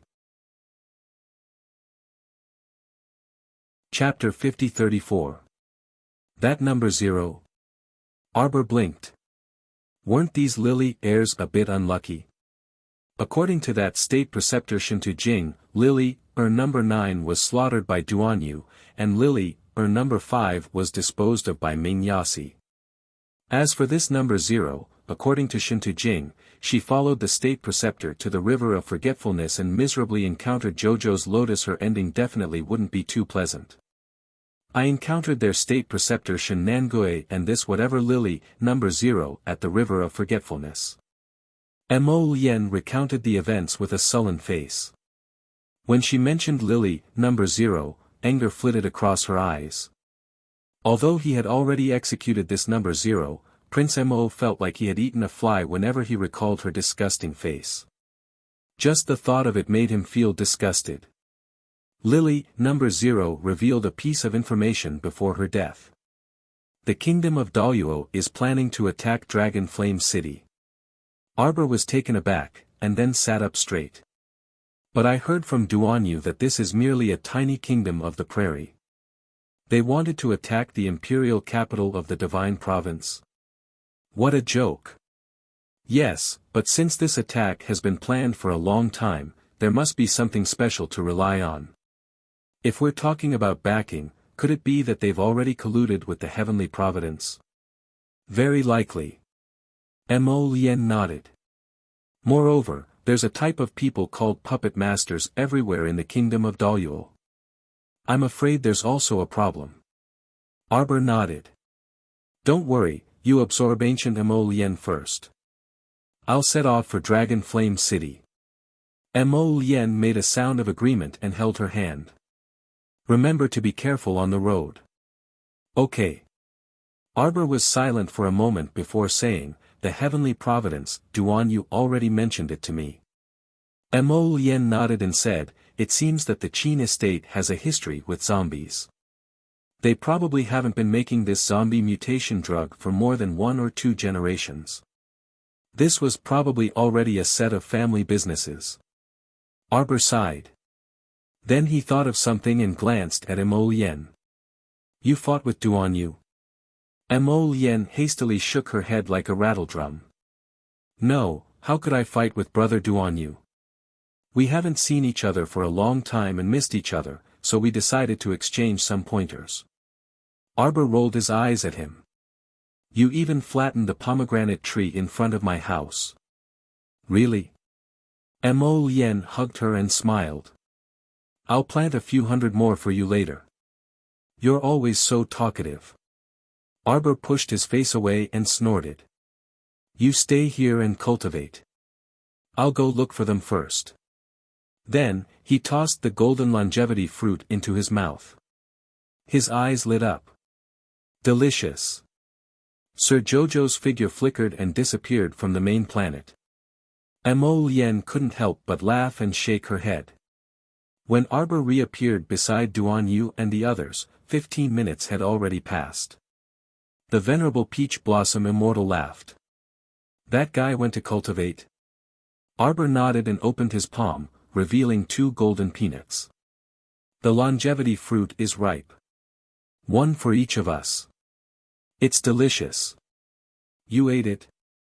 Duan Yu couldn't help being startled, and then he looked her up and down. Yes. Xiao Mu nodded expressionlessly. I'm eating it for Qiuqiu. After Qiuqiu absorbs the longevity fruit's energy, I'll eat it. I'll go out now. The venerable Peach Blossom Immortal quickly picked one up and threw it into his mouth. His expression was exactly the same as Arbor's. Delicious. Duan Yu was rather speechless. Are you here to judge if it's delicious or not? Shouldn't he be evaluating the effects of his advancement? Chapter 50-35. The reason Jojo ate the longevity fruit was actually because this foodie was curious about the taste of the longevity fruit. Arbor turned to look at the duo seriously. Peach Blossom, do you want to go to the main planet to accompany Mo Lien? Hu Shichen was speechless. Why should I accompany him? I thought the two of you liked to hang out together. The venerable Peach Blossom Immortal couldn't resist rolling his eyes. He really wanted to ask his Jojo, what exactly makes you think that I like hanging out with Mo Lien? Do I have nothing better to do than to stay at his place and watch him intentionally or unintentionally flaunt his affection all day long, calling me wifey and stabbing me in the heart with arrows every day? Bah, it's not like I'm sick. Don't the two of you like to go here and there and brave through fire and water together? Hu Shichen, when Jojo said this, he actually felt that he had no words to refute. It seemed that he and Mo Lien, this pair of fellow sufferers, had indeed been through water and through fire and fire. Duan Yu chuckled and coughed lightly. Peach Blossom, just go to the main planet. I think you definitely won't want to go to any other star domain. Hu Shichen's eyes lit up. In that case, that main planet is very different from the other star domains. Of course. All right then. Hu Shichen pursed his lips and said reluctantly, I think Mo Lien should also have a lot of difficulties absorbing the ancient Mo Lien's soul orb, so I'll go check on him. Duan Yu and Arbor exchanged glances and couldn't resist chuckling. This guy just didn't mean what he said. He was clearly worried that something would go wrong when Mo Lien advanced, so he spoke haughtily and coquettishly. Peach Blossom Immortal, don't be greedy for the jade dragons flowing on the main planet. Arbor waved his hand and handed the venerable Peach Blossom Immortal to the main planet as he instructed him. A certain venerable immortal harumphed and muttered to himself, I'm not a foodie like you. Arbor used his demonic pupil to observe for a moment before purposely finding a deserted place and flashing out with Duan Yu. As soon as the two of them revealed their auras, the holy beast serpent sensed them and came over. It looked around and said, Hey, why is it only the two of you? Where are they? Who is it? Arbor looked at him with a serious face and asked knowingly. Brad Mo. And little Peach Blossom, where are they? Arbor pursed his lips. Little Mo, little Peach Blossom, they called each other so intimately. Those who didn't know would really think that they were good brothers. Fierce girl, don't go. Where did you stuff my brother Mo and brother Peach Blossom to? It's none of your business. Arbor snapped at him before turning to look at GC and the others. GC only felt that the little girl's eyes were sharp and abnormally sharp. She hurriedly bowed and saluted, I don't know what orders mistress has. Get ready. We'll set off tomorrow. Yes. GC and the others hurriedly cupped their hands in acknowledgement. They didn't dare to ask where to set off and why they didn't see their master. Arbor turned to look at Duan Yu. I'm afraid there's a change in Dragon Flame City. I have to leave first. In about 3 months, I'll have Huang He, Senior Chen Qi, and the others bring back the 30,000 members of the Heavenly Fate Legion. I'll arrange for them to stay here with you. Okay. Duan Yu nodded. Thankfully, she had set up several layers of concealment and defense talisman matrices on her private island, Snow Island, so the aftermath could be considered peaceful. She received Senior Chen Qi's message 2 days ago, and everything was proceeding in an orderly manner. Chapter 50-36. There were 30,000 elites keeping watch on the Snowy Island. Even if Heavenly Fate's people wanted to attack the Snowy Island, they had to first consider whether this deal was worth it or not. Jojo, I'll send someone to escort you back. Arbor quickly shook her head and tilted her head. I'll use a teleportation talisman matrix. As long as I don't encounter any baddies who block my divine senses on the way, we'll set off tomorrow morning and reach the outskirts of Dragon Flame City by sunset. Me. The serpent was invigorated and hastily ran over to curry favor. Fierce girl, don't worry. As long as I'm by your side, no one can block your divine senses. Except for the condensing mirror, the serpent added in his mind. However, the sacred spirit of the condensing mirror had also disappeared at this time. It was probably with the Mo Lien brothers. Just now, the serpent didn't say anything when he sensed the presence of the divine realm opening on the little stoic's body. Presumably, the sudden disappearance of the Mo Lien brothers and the Peach Blossom brothers was closely related to the divine realm. Since they didn't want to reveal it, he also didn't pursue the matter. However, the juniors nowadays really had all kinds of mysterious treasures on them. It was truly breathtaking. Duan Yu glanced at the serpent and warned coldly, you must be careful in everything you do. If anything happens to Jojo, you know what will happen. Zuolan Shan returned to his senses and inexplicably shuddered. He thought, why do I feel like the juniors nowadays are each more ruthless than the last? He pursed his lips and said, fierce girl, don't doubt me. I made a bet with the Peach Blossom brothers and lost a year's time. In this 1 year, I will stay by your side and protect you well. As a senior sacred beast, I naturally won't lie to a junior like you. We agreed on a year, so it's a year. In this 1 year, no matter where you go, I will accompany you. Even if you overturn the heavens, I will tidy things up properly for you. Arbor couldn't help but be startled. What bet? Speaking of this, he really shed bitter tears. Arbor didn't notice GC and the others beside her and twitched her mouth several times. The past was unbearable to recall. Zuolanshan snorted and waved his hand. You don't need to know that. You only need to know that I won't harm you. I will protect you and block everything for you. That's enough. Sir Jojo glanced at Snake Man a few times and suddenly felt that this guy seemed to be more pleasing to the eye.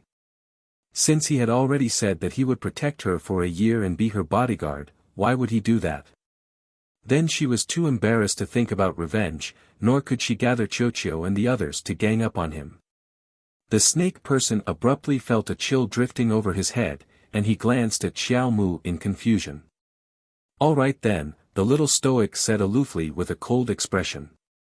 Since this fellow was so tactful, then she would reluctantly make peace with him for the time being. Tomorrow morning, we will use the teleportation array to set off.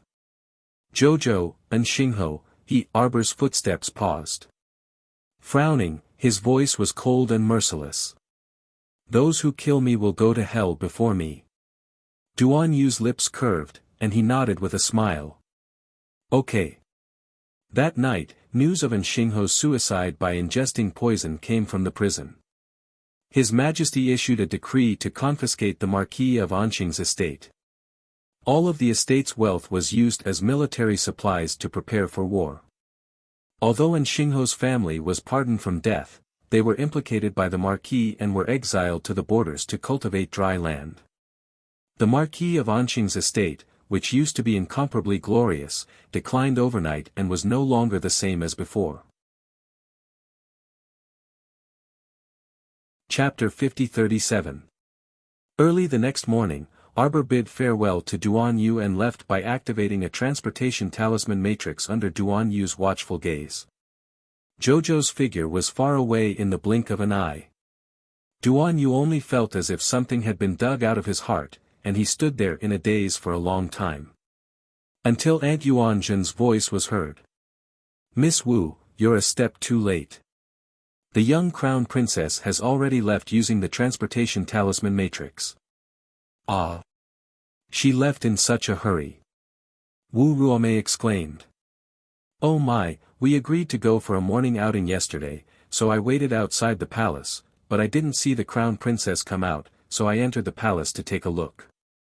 Yuanzhen couldn't help twitching her mouth as she inwardly mused, "Then you really waited for nothing.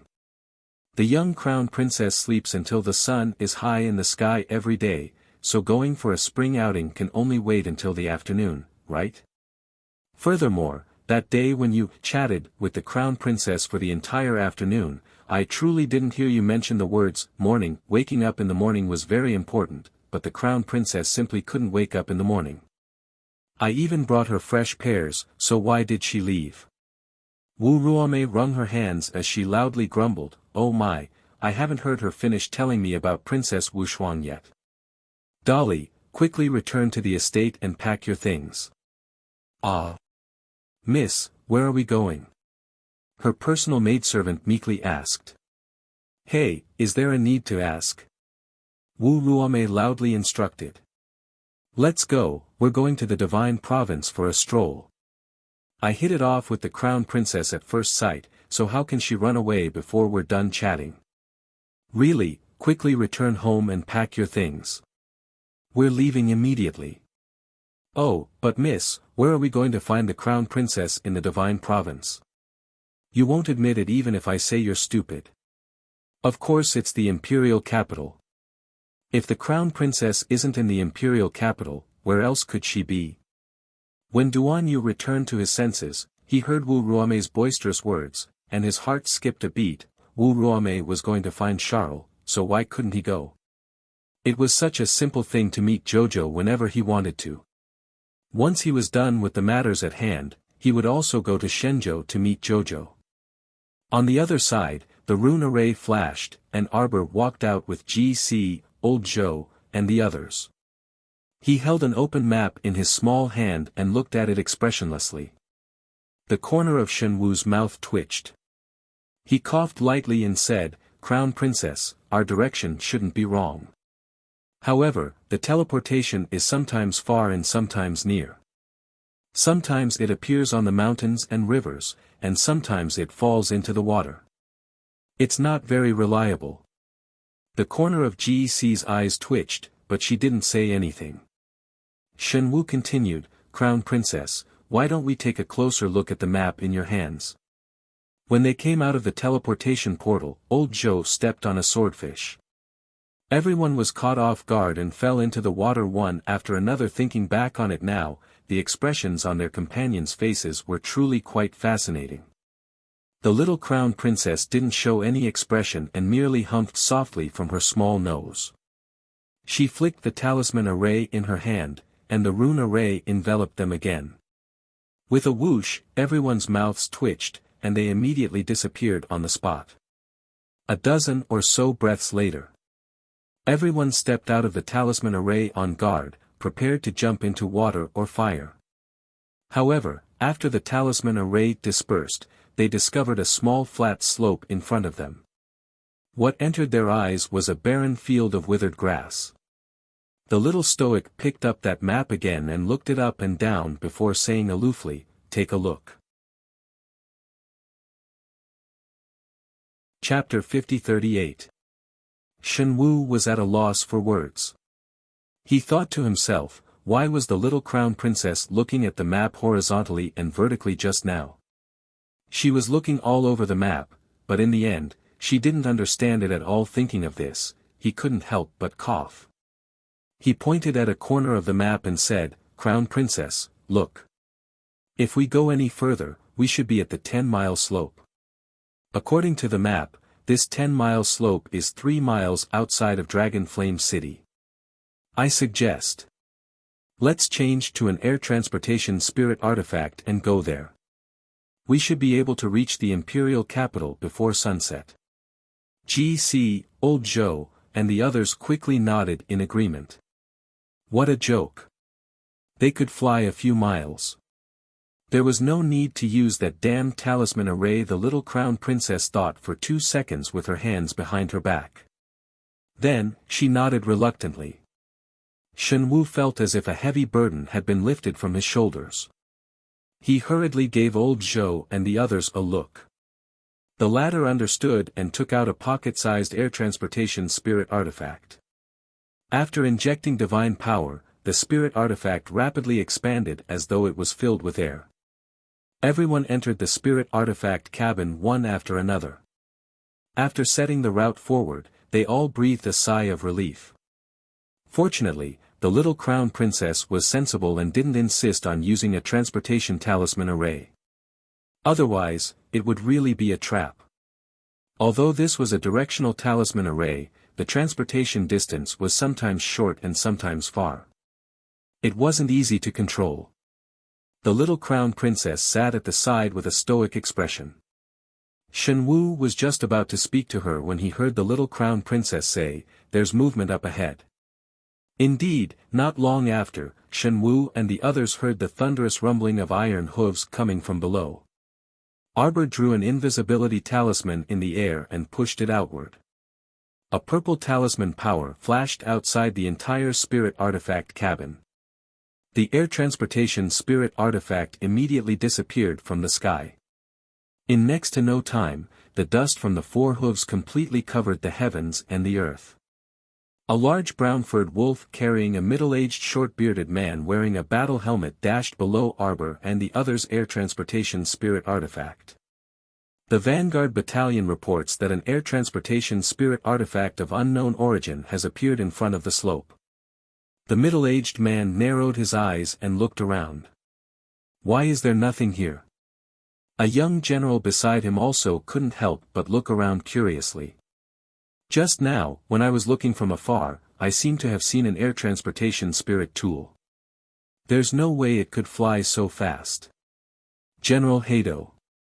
The young general approached the middle-aged general and said in a low voice, could it be that he panicked and abandoned his air transportation spiritual tool to escape after discovering that our wolf squad was attacking? The middle-aged general named Haduo snorted coldly and raised his hand.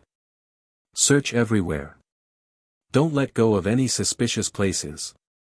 We must not let this person go to the royal manor in the outskirts and destroy our defenses. Once Grand State Preceptor Larry arrives, we'll make our move. At this moment, Xiaomu and company were openly hiding above this Haduo general's head, openly eavesdropping on the enemy's conversation. The human snake glanced at Xiaomu strangely, a hint of shock surreptitiously hidden in his gaze. He kept pondering in his mind, he didn't expect this fierce girl's talisman skills to be so impressive. She could casually draw an invisibility talisman in the air and hide the entire air transportation spirit artifact. Not a single one of the many good-for-nothings below them noticed their whereabouts. It was obvious how formidable this little stoic was. After Hado ordered his men to search everywhere to no avail, he could only beat the gong to withdraw his troops. Arbor coldly watched the wolf squad retreat to the outskirts of Dragon Flame City and said in a low voice, follow them and take a look. The kingdom of Duoluo really dared to attack. How audacious. Chapter 5039. The flying spirit artifact circled in the air and quietly followed the Haduo general back to the Wang Manor on the outskirts of the capital. This Wang Manor was basically under the control of the Duoluo army. Shenwu was puzzled. This place is so close to Dragon Flame City. How come the city guards know nothing about it? He had never heard of the Duoluo country before. He didn't know which small country it was. How come they suddenly had the courage to attack the capital of the Divine Prefecture? Arbor glanced down and drew several invisibility talismans in the air. She flicked them. The talismans immediately entered everyone's bodies. Let's go down and take a look. This matter was indeed strange. Wang Manor was located on the outskirts of Dragon Flame City. It was less than 3 miles away. The Duoluo army had more than 5,000 people. How come they didn't know about such a big commotion? It could be seen that the city guards had either rebelled or met with misfortune. Arbor didn't want to think of the human heart as too complicated, but in reality, the human heart was the most unreliable thing in the world. Shen Wu quietly put away the flying spirit artifact and landed with Arbor and the others. The originally bustling Wang Manor was now closed in front of all the doors and a lifeless atmosphere. Arbor led Shen Wu and the others from Zhuolan Mountain past the decorated archway of Wang Manor and walked along the flagstone path. They walked for about 10 minutes. At the same time, Sir Jojo suddenly turned his head and met 2 gazes with a sharp gaze. A young woman was half leaning on the window and looking out. She suddenly felt a chill and hurriedly shrank her head back. Why did it feel like something ferocious had passed through the window just now? The woman patted her chest and took a deep breath. She felt that she might have been overthinking. Many unfamiliar cultivators had flooded into Wang Manor in large numbers in the wee hours of this morning. Her father-in-law was the mayor, but now he was being controlled by someone. Their entire family's lives were in the other's hands. They didn't dare to act rashly and could only obey orders. The other had the mayor order everyone to stay in their homes and not go out without orders. An entire morning had passed. Their entire family was on tenterhooks and didn't know what was going on. The room was dark and gloomy, and the 6 members of the mayor's family were huddled together at the table. Seeing the woman walk over, the mayor's wife hurriedly asked, "How is it outside?" "Nothing at all." The mayor's wife sighed. "I'm afraid this matter won't end well. If there's a chance later, you and Na Hong will immediately take the children away." Clang. The door was kicked open, and Ha Duo and Guer walked in. Their cold aura entered the room, scaring the 2 young children. They quickly hid in the arms of the old woman. The mayor's wife tried her best to remain calm, but her heart was beating like a drum. The 2 generals were intimidating and exuded a murderous aura. It was not something that ordinary people like them could contend against. Holding a horsewhip in his hand, Guer grinned at the 2 children hypocritically. "Lord Mayor, we need you to stand out and gather all the townspeople." "What exactly do you want?" The mayor braced himself and asked. "All of us in Wang Manor town are honest and normal people. We have never made enemies. Xiozha Darren, why do you, Pia?" Guer's whip landed on the table and split it in half. "Wah!" The 2 children started to cry loudly.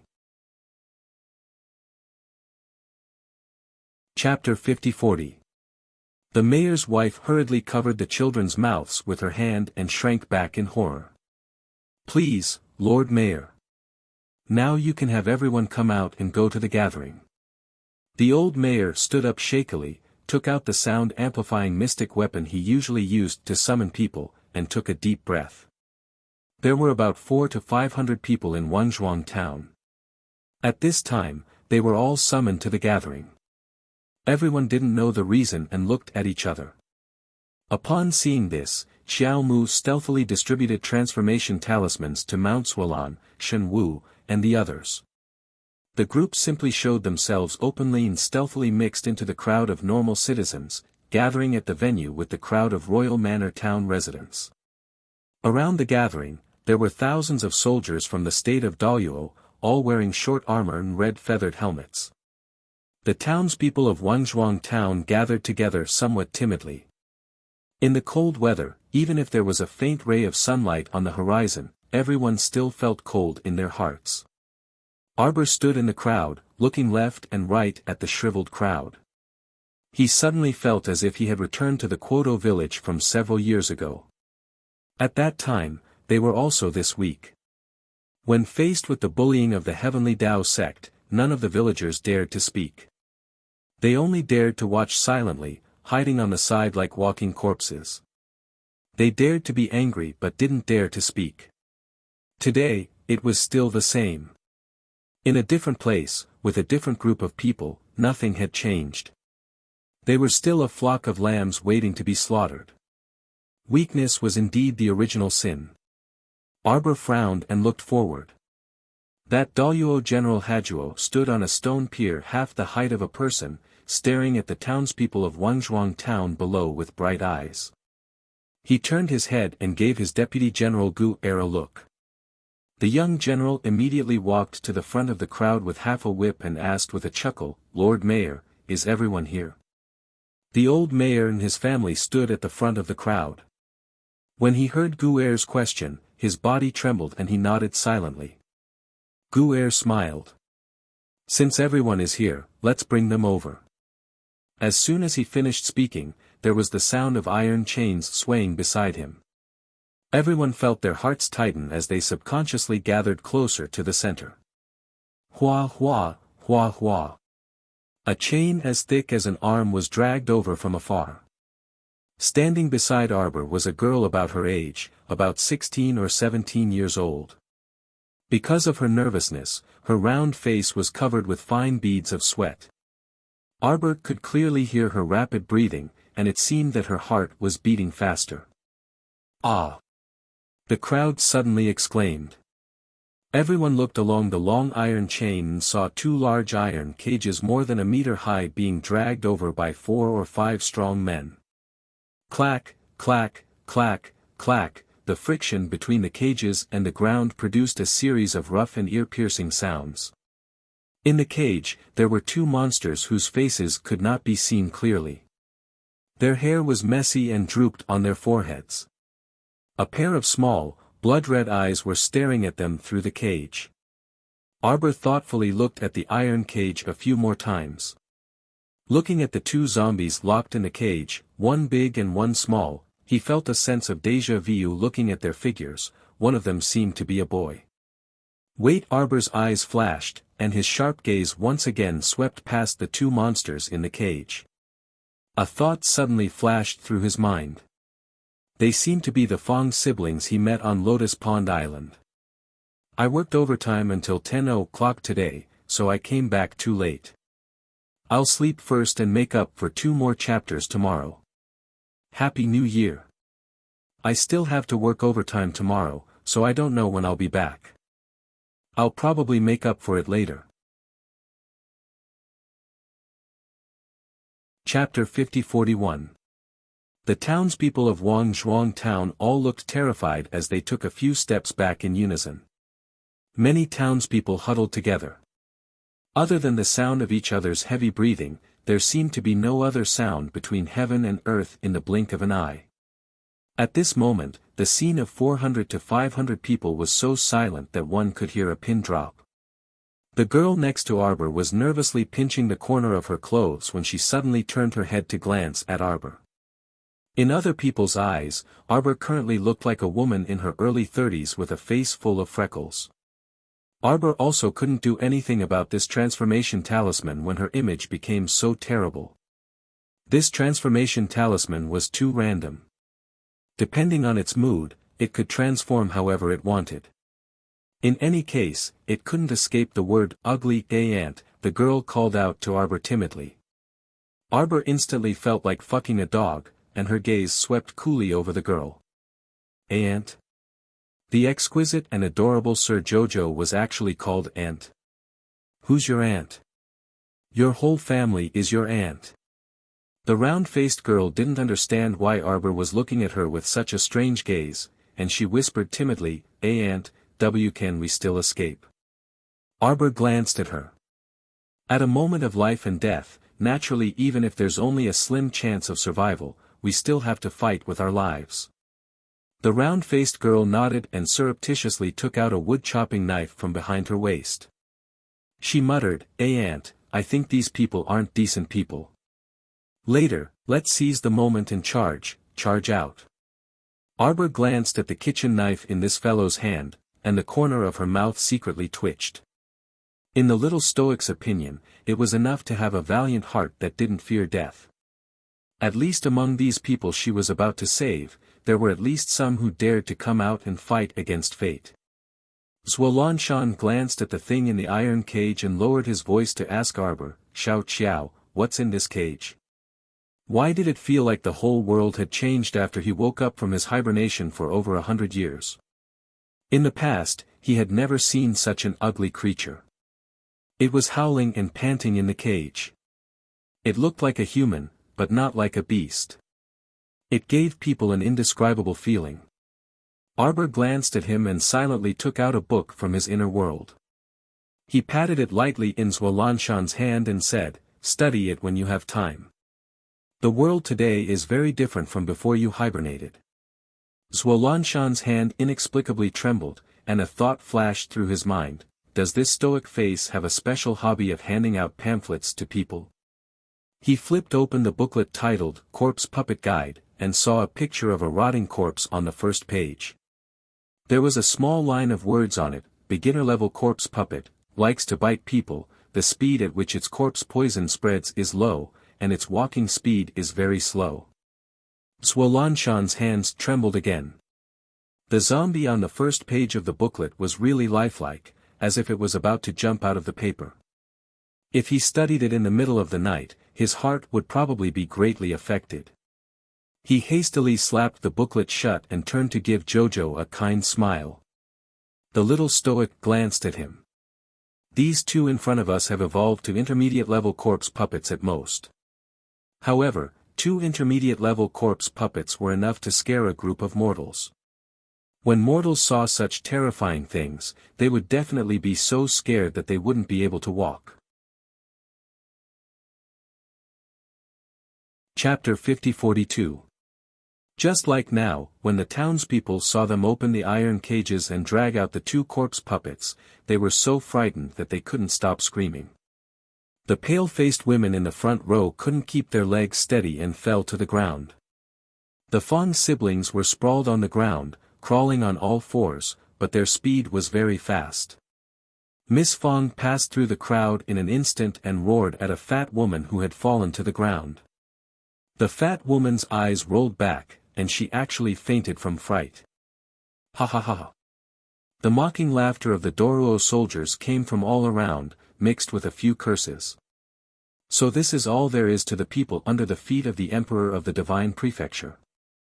2 mid-level corpse puppets scared them to this extent. They really are a bunch of flowers in a greenhouse, so well protected. Could it be that they never even knew what corpse puppets looked like before? After the mockery, there was a wave of unbridled laughter, one after another. Arbor glanced at these Doruo soldiers from the corner of her eyes and sneered. The small hand by her side suddenly moved slightly. Hum. Hundreds of thousands of fiery evil mosquitoes suddenly spread out from between her fingers, flying in all directions. At first, the crowd only felt as if some mosquitoes and flies were flying in front of their eyes, and didn't pay too much attention. But with the cry of a soldier, a fiery prelude began. This person suddenly spat out a ball of fire from his chest, and it inexplicably spread to the people around him.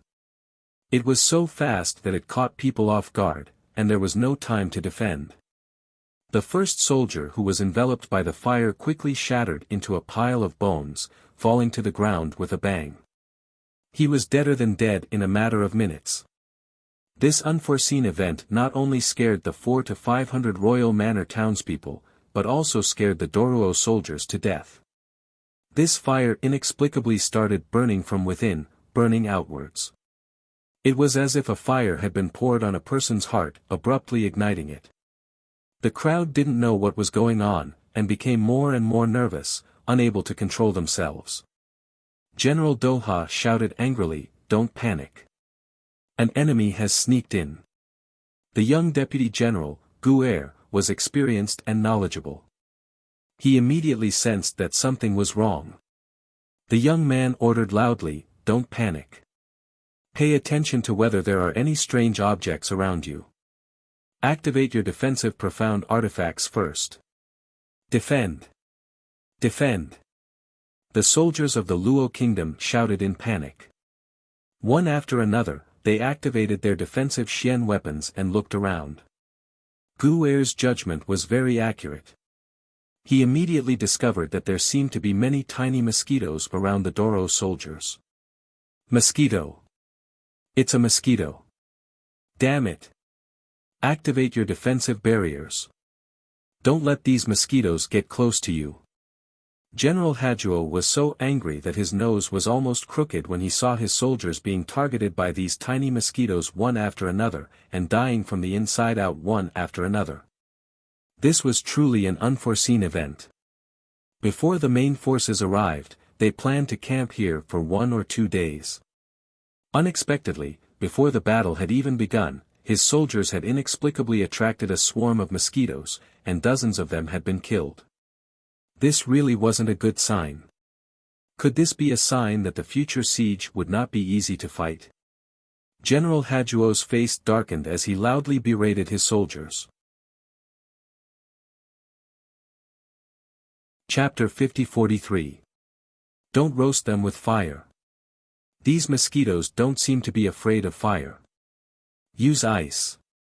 Freeze them. Yes, freeze them. As soon as the general finished speaking, several streams of water shot towards the fiery evil mosquitoes flying around in the air. The streams of water quickly froze into icicles in the air, but only a few fiery evil mosquitoes could be frozen. These little mosquitoes moved very quickly, flapping their wings and flying away. It was a fool's dream to want to freeze all of them. General Hajuo saw the mess in front of him and could not help but take a deep breath. He shouted angrily, "A bunch of good-for-nothings. I told you to freeze them, didn't you hear me? Faster, faster. Icicles. Crackle." An icicle formed by condensing water into ice exploded in front of the general, turning into ice crystals that fluttered in the air. The general was so angry that he shouted, "I told you to train hard every day, but you can't even do something as simple as condensing water into ice. When you have nothing to do, you brag to me that you're a great spiritualist, a great spiritualist. When I really need you to fight, you're useless." While he was cursing non-stop, Guer walked up with a serious expression. "General, these mosquitoes must have been released by someone. We must get rid of the spy in the crowd as soon as possible. Otherwise, these fiery evil mosquitoes will keep coming." If they were resting in their camp and secretly released a group of fiery evil mosquitoes in the middle of the night, General Hajuo could not help but shrink his neck. When the soldiers received the general's signal, they hurriedly raised the clubs in their hands and swung them at the crowd. "We can't waste any more time," General Hajuo said coldly. "Since these people are unwilling to cooperate with us, then we'll deal with them together." Originally, he had wanted to use a portion of them to feed the 2 mid-level zombie puppets, while the rest of them would be selected to be strong or clever to be properly modified. But now, it seemed that there was no time. He could not let this continue. Otherwise, he did not know how many of his soldiers would be left under the torture of these fiery evil mosquitoes. If he could not find the spy, he would kill everyone present. They were just a bunch of stupid Chinese anyway. It did not matter how many he killed. A cold light flashed in Hajuo's eyes. As soon as he gave the order, a few hot-blooded soldiers of the country of Doro raised the iron spears in their hands and charged at the women and children in the front row. If it had sunk, how could those people still be alive? The townsfolk of Wangzhuang town immediately cried out in alarm. More than a dozen young and strong men were looking everywhere for suitable weapons, wanting to risk their lives to fight against the vicious soldiers of the country of Duo Luo. At this moment, a loud boom was heard. It was as if a thunderclap had exploded on the ground. All of a sudden, the group of soldiers in the front row exploded. This time, it was as if a flower had bloomed, and the ground was dyed red. The explosion of the divine power ball shocked everyone present.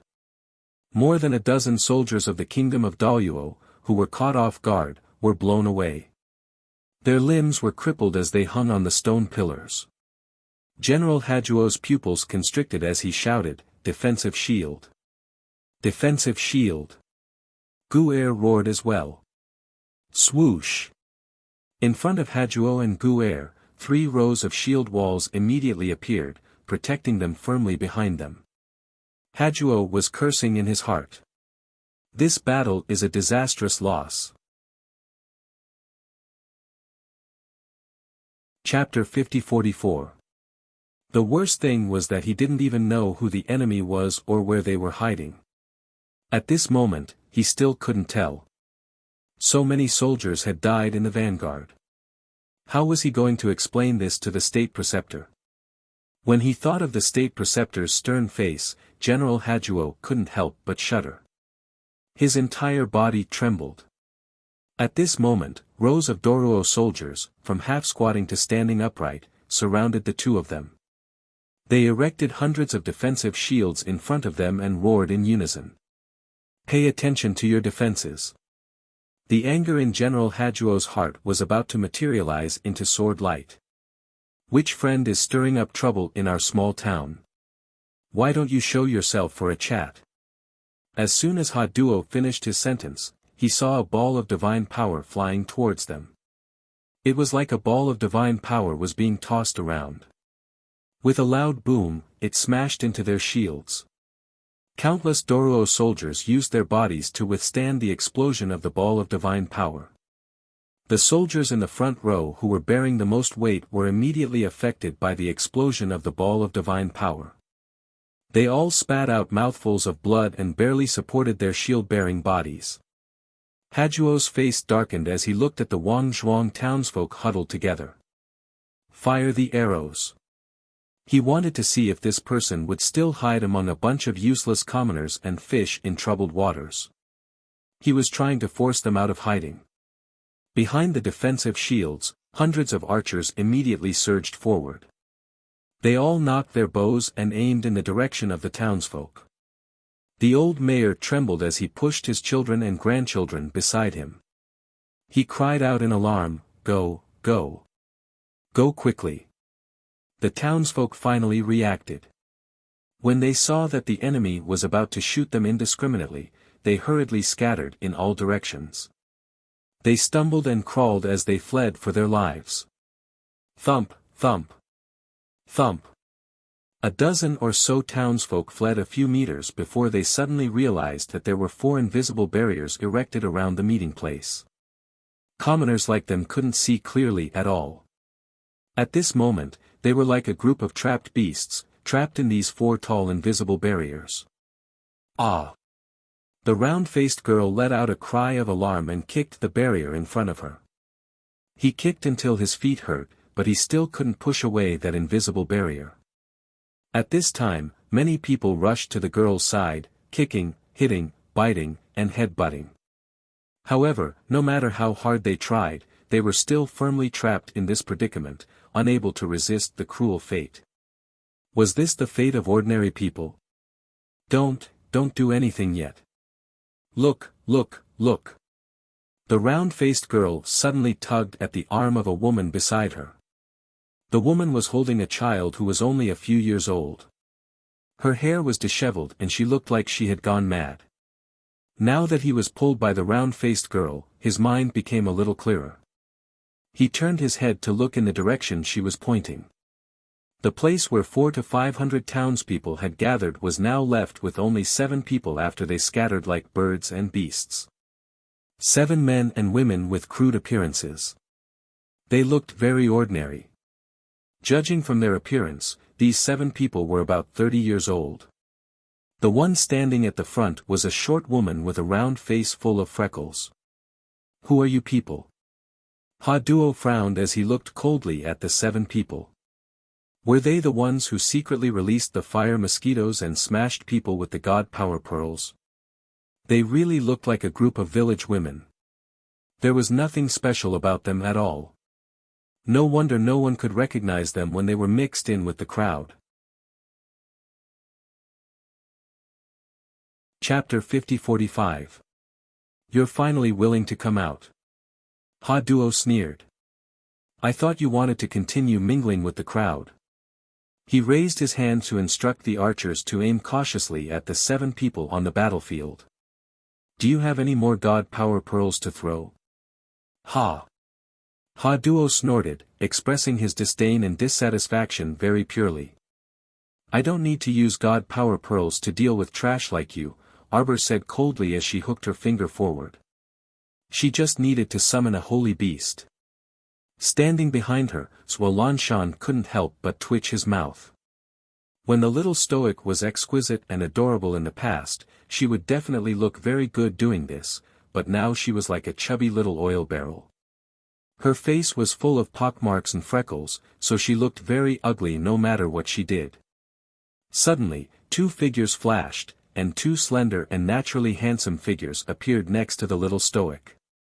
Jojo, are you summoning hubby? The little stoic looked back in bewilderment.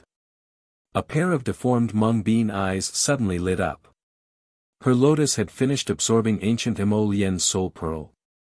But that was to be expected.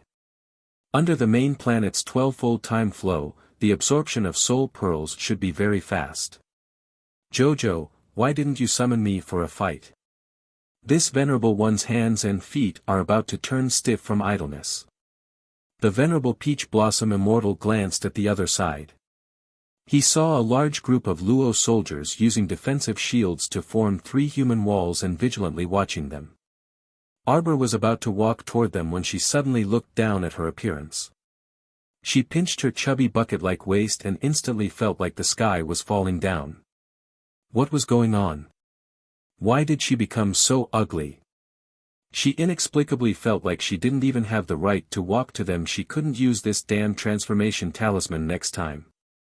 How could it randomly transform and not recover within 12 hours? Before she compared herself to Zhuo and the other ugly people, she didn't feel any harm when she stood next to them. But now the harm immediately came. Arbor stopped in her tracks. She couldn't stand Emolien's tendency to float to her side. She didn't move, so those 2 people moved over. Jojo, what's wrong? What was with the little stoic's expression? She was looking at them oddly. Jojo, your husband came out of closed-door training early. Don't tell me you're not surprised at all. Emolien hooked her little hand naturally as he spoke. In the end the little stoic abruptly slapped his hand away. Before Emolien could react, this fellow gestured to her current appearance and asked with a sullen expression, did you guys not notice how different I am compared to usual? Were these 2 blind? Not a single one of them was surprised to see her like this. What's the big deal? Emolien grabbed her hand and said nonchalantly, you're my Jojo anyway. No matter what you become, you're still my Jojo. Zhuo, whose mouth was stuffed with dog food, rolled his eyes and roared, are we still fighting or not? Just looking at it made him sick and annoyed.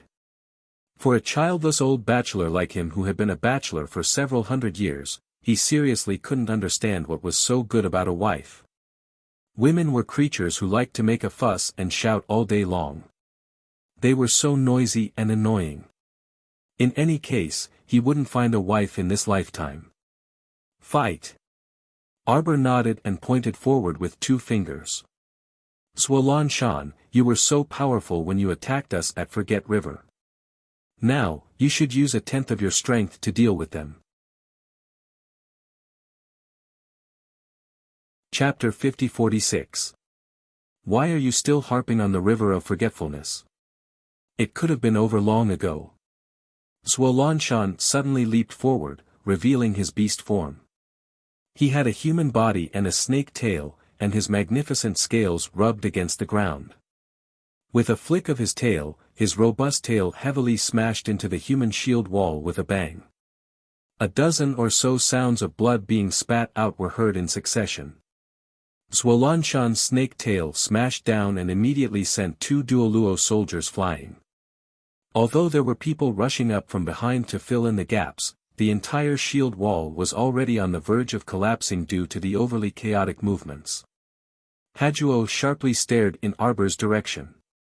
He took a deep breath and shouted with a gloomy expression, "This human snake's cultivation is very high. Even I can't see through his realm."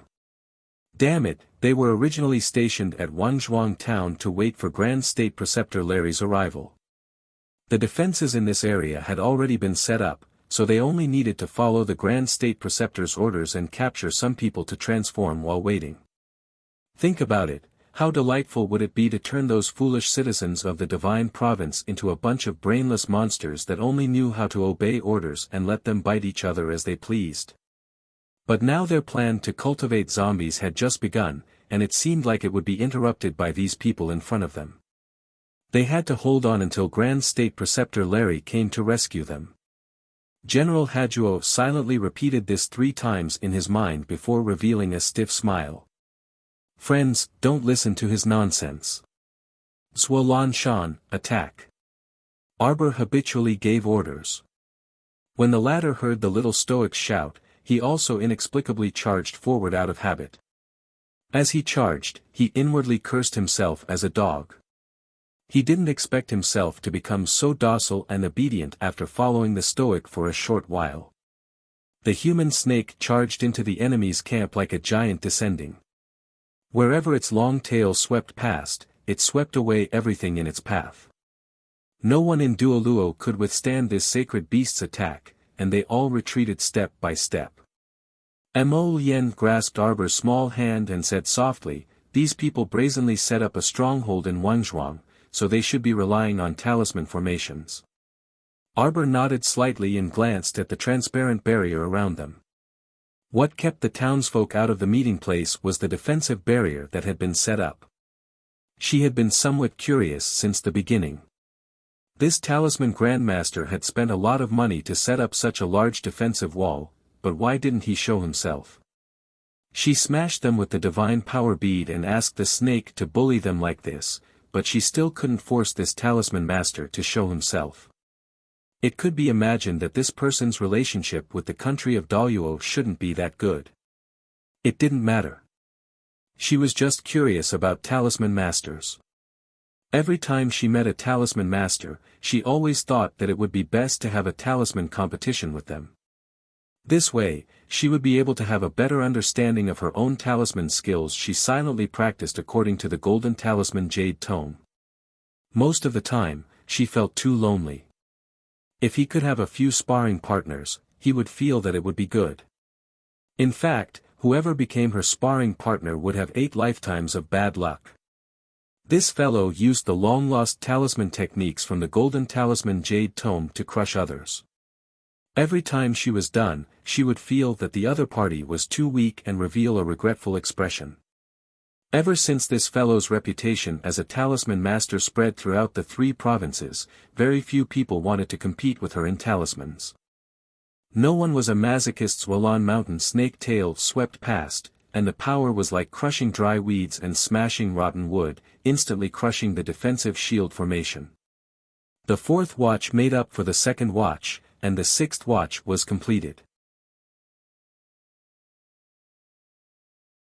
Chapter 50-47. Many of the Luo soldiers were rolling on the ground as they screamed in pain. General Hajuo's face darkened as he said in a low voice, "Retreat." He felt that if they continued to stay here, the 5,000 soldiers under his command would all die here. They would all be destroyed by someone. In order to preserve their strength, they had to endure for now for the sake of long-term benefits. Hajuo gritted his teeth and raised his hand. He whispered to the young General Gu'er, "State Preceptor Larry might not be able to make it on time. We must retreat quickly." If they retreated now, they could still save 2,000 to 3,000 soldiers. If they continued to dawdle, no matter how many people they had, they would not be enough to be wiped out by the snake. As he spoke, the snake smashed a few more Luo soldiers to death. Hajuo saw that something was wrong and hurriedly shouted, "Retreat! Retreat! Retreat!" Gu'er's face was cold as he bellowed. The panicked soldiers of the Luo kingdom hurriedly fled backward, like flies that had been pinched off, disorderly and disorderly. The entire banquet hall was instantly filled with a cacophony of shouts. It was a complete mess.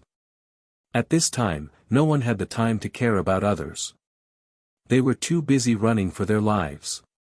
The soldiers fled like a swarm of bees, but they were soon blocked by 4 invisible barriers. General Haddo leaped onto a muscular black wolf, and the rest of the Doro wolf team hurriedly followed suit. Following their general, they rushed to the transparent defensive wall. Hajuo took out a set of jade talismans from his sleeves and threw them forward. Dozens of jade talismans formed a circle in the air and scattered in all directions. The barrier in front of them disappeared without a trace. Arbor stood there expressionlessly and watched Hajuo's series of actions. He sneered in his heart. It seemed that this talisman array master was a cautious person. He did not show himself and only gave the general the key to open and close the talisman array. But one thing was for sure.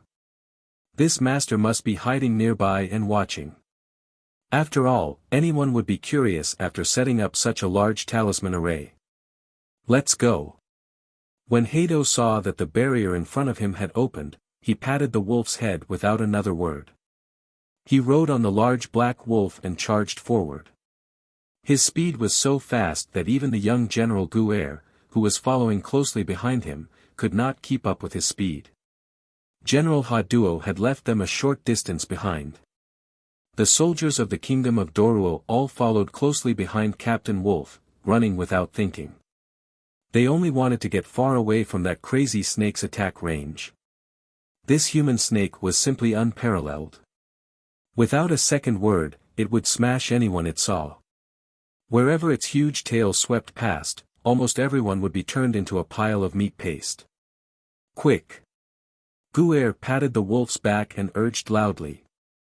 There was a trace of anxiety in his eyes.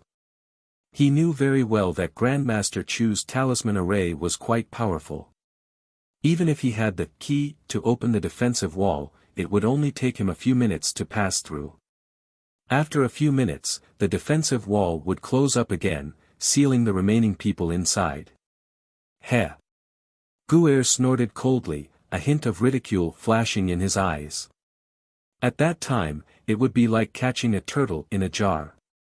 As long as Grandmaster Chu sent them on their way outside the talisman array, they would have a good time. Apart from that human snake whose realm could not be determined, everyone else would be in for a bad time. Chapter 50-48. The Kingdom of Luo's soldiers followed Wolf Troop as they charged out of the gap in the defensive wall. They didn't even turn their heads or dare to take another look behind them as they continued to dash forward. Suolon Shan was a bit dumbfounded. He slithered to Arbor's side with his snake tail and asked in confusion, "Are we going to let them leave just like that? How's that possible?" The venerable Peach Blossom Immortal rolled his eyes at him. "Of course our Jojo has a backup plan." Suolon Shan nodded with a sluggish expression and said, "Let me think. The little stoic isn't an open-minded person. How could she let these people leave just like that?" Arbor turned to glare at him. Mo Lien's mouth twitched, and he rebuked Suolon Shan with a taut face, "Don't speak if you don't know how to speak." Mutes like to talk, and every time they spoke, it always sounded off. Actually, Suolon Shan's original intention was to say that the little stoic was someone who repaid kindness with kindness and enmity with vengeance, so she shouldn't have let that General Hajuo leave just like that. He felt that this action didn't seem like the little stoic's personality. In the end, his words took a 180-degree turn, and he was referring to this person who didn't use words to convey his meaning. Suolon Shan shut his mouth aggrievedly, but he was very puzzled on the inside. This little girl was truly too difficult to handle. Like the weather in March, that little face of hers really changed on a whim. She was fine just now, but now she immediately tensed up. "Ignore him, he's uncultured." Mo Lien pulled his wife's hand and said quietly, "Later, we'll find him a teacher and properly educate him on popular culture. Tell him not to use these idioms carelessly in the future." Arbor pursed his small mouth and nodded reluctantly. She looked up at her husband and then lowered her head to look at herself, a faint trace of worry rising in her heart. Her current appearance as a fat winter melon. Why did she feel so disgusted standing next to her husband? The little stoic pulled a long face and pushed the man. Move over a bit. His Highness the Crown Prince blinked and looked at his wife in incomprehension. Why? Not really compatible. How could it not be? Crown Prince Mo abruptly reached out and picked up his wife. Wife, you match me no matter what you look like. Arbor widened his deformed beady eyes and glared at him angrily. He raised his little hand and smacked him on the head. Don't mess around. I'm not fooling around. Prince Mo blinked and lowered his head to rub her hair. We've been married for so many years, Jojo. Before he could finish his sentence, he felt a force pushing against Jojo's lower abdomen, trying to push him away. Mo Lien was shocked and didn't dare to resist. She could only allow the force to push her back 2 steps. She glanced at her daughter-in-law who was 2 steps away with an aggrieved expression. Arbor couldn't help but want to laugh. He raised his hand to touch his stomach and snorted. Baby Mo doesn't like you. This was not the first time he had pushed his father away. The pitiful His Highness the Crown Prince despised him so much even before his child was born. On the other side, the venerable Peach Blossom Immortal truly couldn't stand it anymore. He patted Zhuo next to him and said, let's go ahead and take a look. Those people should be back by now. Which people should be back by now? Zhuo followed him in bewilderment. They didn't go far before they saw dust swirling in the distance. A large pack of black wolves was carrying a group of panic-stricken Doruo soldiers as they retreated. It was as if there was a ghost behind them. Chapter 50-49. The group of people fled in all directions, not caring about their image at all. Some even crawled 3 times with each step and rolled on the ground, as if their legs were so weak that they couldn't even lift them up. Zhuo was baffled. He looked at the venerable Peach Blossom Immortal in confusion. What's wrong with him? As soon as he finished speaking, he saw a large swarm of things rushing over from behind the Luo soldiers. From afar, it looked like a black ocean, making one's scalp tingle uncontrollably. The rolling little sand scorpions rushed over in great jubilation. Like a tide, they surrounded the soldiers of the kingdom of Daluo. Soon, the thousands of Luo soldiers, as well as Ha Duo and Gu Er's group, were all trapped in a tight encirclement. They kept moving forward, shrinking the encirclement. Fuck, what are these things? Zhuo hurriedly retreated a few steps, his scalp tingling. Boom, boom, boom, boom. The stone slabs around them suddenly flew up and stacked on top of each other, quickly building 4 high walls around them. They rotated noisily, trapping everyone in these stone slabs. Ha Duo and his group's eyeballs almost fell out of their sockets. They cautiously moved left and right, looking back and forth. They saw that the original invisible defensive wall had been replaced by stone slabs. These stone slabs that had suddenly erupted from the ground were now like moving city walls, stacked up from top to bottom, left to right, trapping everyone firmly in this area. The townspeople of Wangzhuang town were huddled in a corner. The 400 to 500 people wanted nothing more than to shrink into a speck of dust, not wanting to attract the attention of these people in front of them. These cultivators could easily destroy the heavens and the earth. The entire town could be razed to the ground by them. They hoped that the immortals' fight wouldn't affect them. In the eyes of these cultivators, the commoners of Wangzhuang town were probably ants. Arbor looked coldly at General Ha Duo. The latter rode on the big black wolf and met her eyes. He couldn't help but be intimidated by the cold light in her eyes, and his heart trembled slightly. Gu Er wasn't as calm as Ha Duo. He couldn't help but shout when he saw the scene before him, "Don't think you can trap us like this. Grand State Preceptor Larry is almost here with his men. Once our main forces arrive, all of you will die. Grand Preceptor Larry, Grand Preceptor Larry." When all the soldiers of the country of Doruo heard this person's name, it was as if they were injected with chicken blood. They clenched their fists and shouted out in an uproar. Arbor waved his hand and released a cloud of poison powder. The voices of the Doruo soldiers immediately stopped. Everyone was speechless. "You're so long-winded," Arbor said impatiently. "Search his soul and see when that Grand Master Lila will roll over. If he was fast, he could wait for him here and catch them all in one fell swoop. If there were still a few more days of travel, then there was no need to wait. Who would have the time to wait here all day for them to attack?" Mo Lien really wanted to remind his wife that she called him Lali the Great State Preceptor, not Lila. However, the impatient expression on his wife's face made him silently give up. Forget about this kind of small matter. Whatever his wife says is right. His wife can call him whatever she wants. I don't think there's a need to search his soul. Zhuo frowned and said with a firm expression, "There are no signs of any large army within a radius of several hundred miles." Chapter 50-50. He's a liar.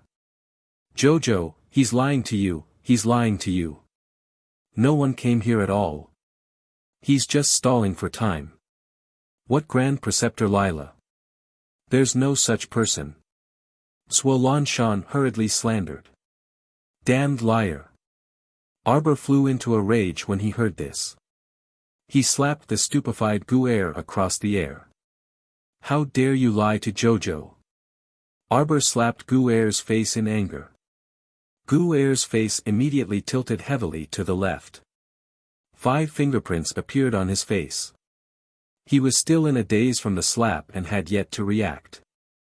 Prince Mo hurriedly shouted, "Jojo, don't move. Let me do it."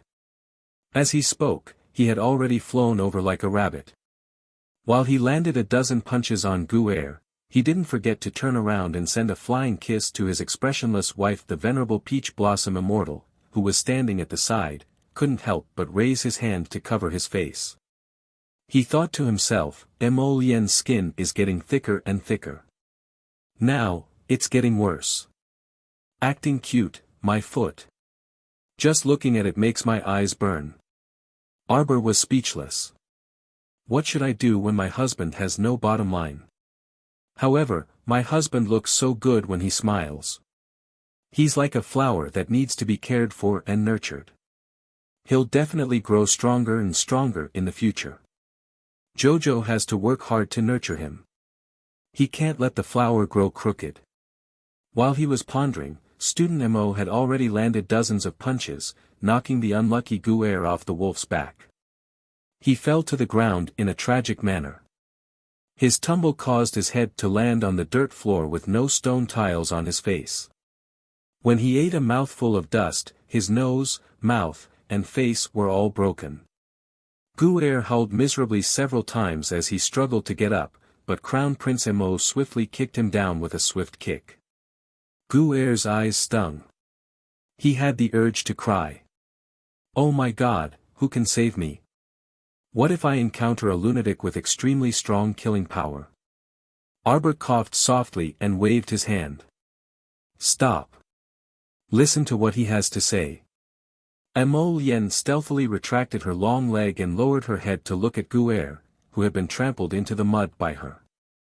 She snorted and said, "Don't pretend to be dead. If you continue to pretend, I'll really kill you." Everyone was speechless. Gu'er struggled to raise his head. He looked extremely miserable. Half of his face was covered in bruises, and his eyes were almost squeezed into 2 slits. Grand State Preceptor Larry, his original plan was to stop Wang Zhuangzhen today, Gu'er said in a trembling voice, his face full of helplessness. This time, he didn't dare to speak carelessly. After all, in the other party's camp, other than the extremely powerful Snake Man, this crazy person in front of him was also very powerful. Gu'er lay there and looked up at the other party. He couldn't help but feel that this psychopath's aura and consciousness were so strong that he could crush him with just a finger. Even an ant is nothing more than this, Gu'er thought dejectedly. Facing such a powerful person, he really couldn't muster up the slightest thought of resisting. Arbor sniffed and thought for a moment. You mean, your leader didn't keep the appointment? Yes, yes, esteemed madam. Guer nodded and answered honestly. Mo Lien suddenly frowned. Arbor had interacted with him for a long time and was familiar with his words and actions. Seeing his frown, he knew that something was wrong. He quickly walked over and asked in a low voice, "What's wrong? Is there a problem?" Mo Lien nodded gravely. These people deliberately stayed here to delay us. Chapter 50-51. Arbor was a smart person who grasped the gist of things. He immediately understood after hearing Mo Lien's words. As it turned out, that Grand Preceptor Lila purposely left these cannon fodder here to delay them? Therefore, this Lila had actually long calculated that they would definitely rush back to deal with the situation in Dragon Flame City after hearing about it. He purposely set up an extremely conspicuous stronghold at the foot of the imperial capital to lure them here as a delaying tactic. Your Highness, then let's hurry back to the city now. Shen Wu hastily asked.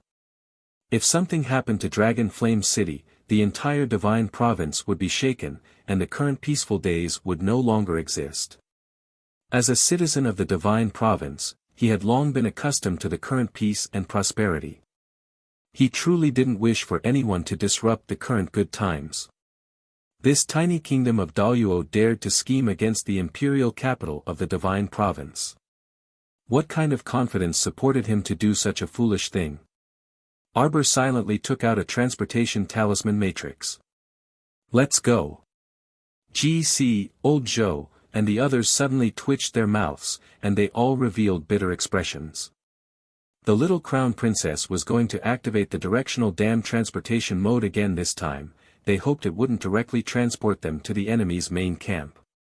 Hu Jinshan chuckled mischievously and flashed to Arbor's side. Jojo, I like this transportation talisman matrix the most. We don't have to walk a long way and arrive in the blink of an eye. It's effortless. Arbor nodded in agreement. At the same time, he glanced at GC and the others in confusion. The transportation talisman matrix this darling made was so fast and convenient. Why did these people look constipated when they saw her take out the transportation talisman matrix? Could it be that this transportation talisman matrix wasn't fast and stable? Jojo, it's their stupidity. They don't know what's good for them. The venerable Peach Blossom Immortal saw through the little stoic's thoughts with a glance and walked up with a grin. Let's go. Then these people, Arbor turned to look at Hajuo's group, whose expressions were unsightly. These small soldiers of Daluo were completely defenseless in front of this humanoid sacred beast of Mount Swalon. So as long as they wanted to, they could annihilate all these people here. Haduo stared at the little stoic nervously. He truly didn't expect Grand State Preceptor Larry to be so deceitful as to leave them here to stall for time for him. The Grand State Preceptor had treated them as abandoned pawns from the very beginning, leaving them here to die. Mo Lien glanced indifferently at Haduo and the others. Settle down in this array formation first, Jojo. Tell Tong to escort these people back. As for how to deal with these prisoners of war, that was for the Emperor to worry about. The Crown Prince expressed that he and his wife were too lazy to care. Arbor nodded and drew several binding talismans in the air.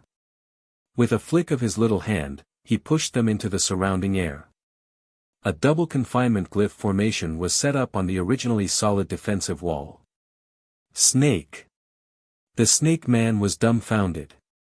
He turned to look at Arbor and said, I have a name. My name is Zulanshan.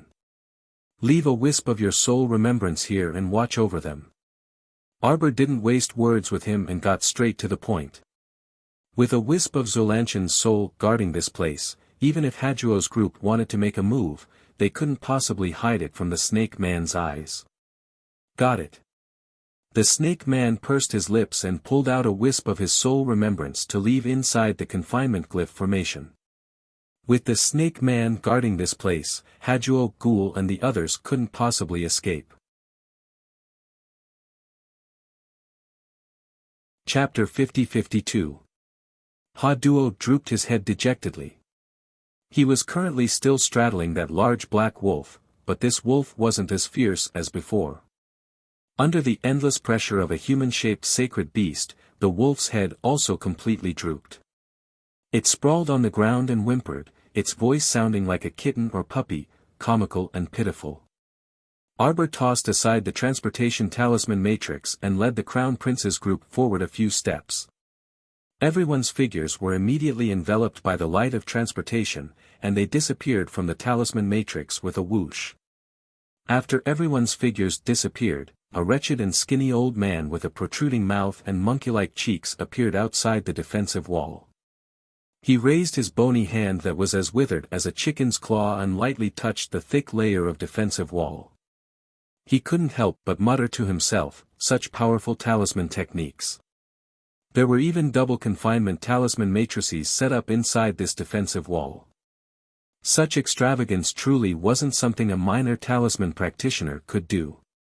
This person's gaze involuntarily flickered, and a complicated expression flitted across his eyes.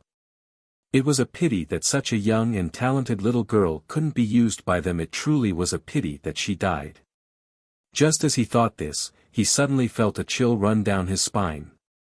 He abruptly turned his head and met a pair of beady eyes head-on. The pitch-black light was like the stars in the night sky, sparkling with a dense halo. Chu Qingfei practically made a prompt decision and made a judgment in less than a second. He scooped up a handful of red powder and sprinkled it at the little stoic's head. Jojo. Mo Lien and Hu Shichen's faces simultaneously darkened. They pushed forth layers of water-like energy, directly deflecting the poison powder Master Chu sprinkled in front of Arbor. Arbor's eyes instantly narrowed sharply, and he sized up the man in front of him. Who are you? You give people a sense of familiarity. Arbor raised his hand to block Mo Lien and Hu Shichen's attacks, and he sized up the person in front of him again. I remember you. Her voice was faint, and in Chu Qingfei's eyes, it was as if she was a malicious spirit that walked out of hell. When you poisoned me, you also quickly threw out a puppet charm. Did you think I didn't see it? In fact, Arbor had already discovered Master Chu's scheme the moment he made his move. The poison was just a cover. The talisman that made people lose their minds was the real trump card. You are that poison master and charm master, Arbor said coldly. You are from the Clear Sky sect. Chu Qingfei shuddered. You were the one who poisoned and cursed Sha Gua and his team during the Shuntian school tournament. Miss Chiao had a good memory, but she really couldn't remember many people. Especially at that banquet, she had only swept a glance at most of the talented scholars and beauties she had bumped into. She might not be able to remember many of their faces and names. However, if you were to say that she had a bad memory, she could remember everything that had happened so many years ago clearly. As long as someone had tried to kill her, as long as she had caught the person's weak point, she would never forget it. She remembered all of them deeply and would not miss a single detail. Your disciple calls you Master Chu. Arbor said coldly, Master Chu, the Clear Sky sect is indeed under Hall Master Mu of Tianyun, ha. What a Mu Qingya. She was already half dead as an experimental subject on Snow Island, but she still hadn't given up on her evil intentions. Add more tomorrow. Sleep first. Add more tomorrow. Maybe 8. Chapter 50-53. Seize him. Arbor pointed at Chu Qingfei with a cold glint in her eyes. She was going to personally interrogate this filthy thing. Although Zhuo was baffled and completely couldn't understand what Sir Jojo was saying, his reaction speed was very nimble. Once Sir Jojo gave the order, he immediately charged forward on his own accord. At the same time, a ruthless glint shot out of Chu Qingfei's eyes, and he shouted, "Bring it on." In the blink of an eye, Chu Qingfei flung out several talismans glowing with purple light from his pocket. He flicked the talismans open, and his figure instantly disappeared from everyone's sight. The venerable Peach Blossom Immortal's jaw nearly dropped, and he muttered, He ran away. What kind of master was this? Where was his shame? Did he have no shame as a master? He ran away just like that and didn't even have the courage to confront Jojo. Moreover, when this person shouted before running away, everyone thought he was about to explode and make some big move, but in the end Mo Lien twitched his mouth, and he lowered his head to glance at his wifey. However, his wifey's expression was very calm, as if she wasn't the least bit surprised or angry about Chu Qingfei's escape. She suddenly extended a finger and extended a second finger, then a third. When the third finger appeared, everyone only saw a flash of light before their eyes. That idiot Chu Qingfei returned with a bewildered expression. This idiot stood in front of the serpent man and stared at him in the eye. Then, he crossed his arms in front of his chest and roared with a flushed face, Bring it on, little one. He disappeared again. The venerable Peach Blossom Immortal couldn't resist slapping his thigh and guffawing. Fuck, what was wrong with this person? If you wanted to escape, then escape. Why did you have to shout so loudly before escaping? Was this to encourage yourself or to show off? Mo Lien's mouth twitched, and he lowered his head to look at his wifey. He saw that she didn't bat an eyelid and continued to extend one finger after another. When she extended the third finger, sure enough Chu Qingfei, this old fellow, returned again. With a swish, when this old man appeared in front of the serpent man again, the serpent man was on guard this time. He kept looking at the little stoic with his head tilted. When he saw the little stoic raise her third finger, he was prepared to attack at any time. Therefore, the moment the light and shadow flashed in front of him, the serpent's huge tail swung out and wrapped around Chu Qingfei's body, pinning him to the ground. Ah! Chu Qingfei let out a blood-curdling scream. He felt as if his internal organs were about to be torn apart by the snake's tail. It was too difficult for him. Master Chu was on the verge of tears. He really didn't expect that such a small mission he had accepted would actually make him face these fiends in front of him so miserably. If he had known that he would encounter Arbor and the others, he would never have accepted this mission. He had already seen how powerful Mo Lien was when he was underground in Greyfield Village. That was a ruthless character who had destroyed his physical body with a single strike, and he had risked his life to escape with his divine soul. The moment he saw Prince Mo, Chu Qingfei had already thought of retreating. When he discovered that the barrel-waisted little woman in front of him was originally Arbor's transformation, the fear in his heart deepened. Afterwards, he simply didn't think of confronting them head-on. His only thought was to escape. Therefore, he fainted and hastily used a transportation talisman matrix to escape. Unfortunately, he failed to teleport twice. Chapter 50-54. It was as if the teleportation array had suddenly lost its effect. No matter how he teleported, the light flashed and he returned to his original spot. It was as if there was an invisible rope that hooked him, making it impossible for him to teleport. How would Chu Qingfei know that when Arbor set up the trap array, she had already taken precautions? She used the power of space contained in her body to open the space restriction here. Anyone who entered the range of her trap array would be controlled by the space restriction. If she didn't take you out herself, even if you used the teleportation talisman or the teleportation array, you wouldn't be able to get yourself out of the space restriction here. There was no other reason. There was probably no one in the entire continent who could resist her martial ant space restriction. She had also studied the space restriction that her master had taught her in her spare time. In just a short period of time, it was almost impossible to study the essence of it. The deeper she studied it, the more she felt that the space restriction was extensive and profound, extremely mysterious.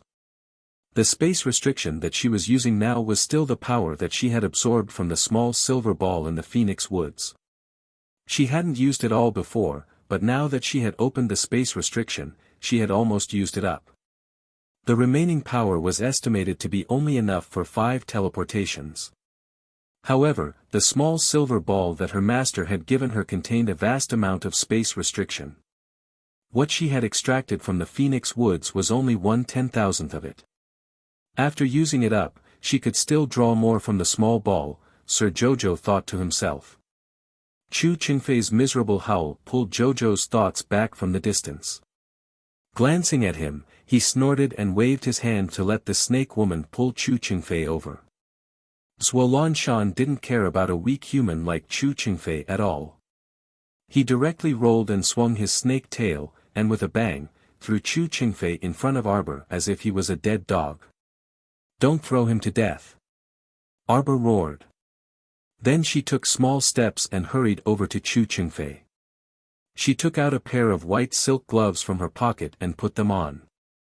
Then she grabbed Chu Qingfei's hair and pulled him in front of her. That rough action didn't look much gentler than the snake woman. Everyone couldn't help but mutter in their hearts. Arbor asked coldly, "Tell me, did Mu Qingya send you here?" It was time to send that damned Mu Qingya on her way. Arbor thought with a cold expression. He raised his hand and took out a communication jade talisman from his inner world. He immediately wrote 2 lines of small words and sent them to Yellow Crane Fairy on the snowy island. "Don't keep Mu Qingya alive, deal with her." She was really fed up with this woman jumping out and biting her every now and then. Although she was only an ordinary person, her methods were unique. Not only could she drive the Shuntian Prefecture's prefecture lord, Gung Pengcheng, to work for her, but she also had so many followers of the Clear Sky sect who were all extremely fanatical about her. It seemed that Jojo's life would only be peaceful if all these talents were dead. What Arbor didn't know was that he had wronged Mu Qingya this time. At this time, how could Mu Qingya have the ability to strategize to this extent and send Chu Qingfei here to block Arbor? Chu Qingfei himself didn't know that he would meet Arbor in Wanzhuang town on the outskirts of the imperial capital. If he knew that Arbor would come, he would have run away 800 years ago. Previously, he hid outside the talisman array he set up to watch. When he saw Mo Lien from afar, he didn't dare to move. Chapter 50-55. It was only because he saw Arbor and the others leave using the transportation talisman matrix that he dared to sneak over to check on the situation. Who would have thought that Arbor wouldn't play by the rules at all and suddenly turned around to catch him by surprise? Thinking about it, this person must have done this on purpose. In order to lure him, a talisman formation master, out, he deliberately activated the transportation talisman matrix and pretended to teleport away. In reality, they didn't leave at all. When Chu Qingfei thought of this, he wrung his hands even more and inwardly cursed himself for being as stupid as a pig. With several decades of life experience, he actually fell for a youngster's trick and fell into his hands. Arbor took out a normal spirit sword and patted Chu Qingfei's head. "Tell me honestly, did Mu Qingya send you to deal with me? If you tell me the truth, I might consider letting you off." Chu Qingfei's lips trembled, and he hastily shook his head. This matter has nothing to do with Hall Master Mu Mu, ah. The little stoic's fist landed on his left eye. "Does it have anything to do with it?" Yes. It has something to do with it. It was Hall Master Mu who sent me here. Everyone speechlessly twitched their mouths. The little stoic, this was no different from beating someone into confessing. Most importantly, this Master Chu didn't seem to be a particularly unyielding person. After being punched 3 times by the little stoic, he immediately turned on her. Following her temperament, he would say whatever she asked. In reality, there was a high possibility that this matter really had nothing to do with that Hall Master Mu. Poor Mu Qingya, she really was a scapegoat. Arbor's face was gloomy. On his chubby little face, a pair of beady eyes gazed at Master Chu with a cold glint in his eyes. Master Chu couldn't help but shudder again. He kept feeling that if he didn't answer honestly, the sword in this guy's hand would very likely stab into his chest in the next second. I knew it was Mu Qingya who sent someone to do it. She really has a lot of flower escorts. Arbor looked furious and slashed the side of Master Chu's neck with his spirit sword. Speak. Besides you, who else is following Mu Qingya? Are the Clear Sky faction's people all dead? How was he supposed to answer this question? Grandmaster Chu looked at Xiqiao with a bitter expression. He wasn't in charge of the Clear Sky sect's affairs. Although he was a member of the Clear Sky sect, he was actually a member of the Hall of Heavenly Fortune Talisman. The reason why he joined Hall Master Mu's Clear Sky faction was entirely because he would help Hall Master Mu out of the temptation of benefits. It wasn't because he was bewitched by beauty like the little stoic said. But now, it seemed that this stoic face didn't want to hear any other explanation at all. She had long determined that everyone around Mu Qingya was under her skirt, including him, Chu Qingfei, who was also Hall Master Mu's beloved follower.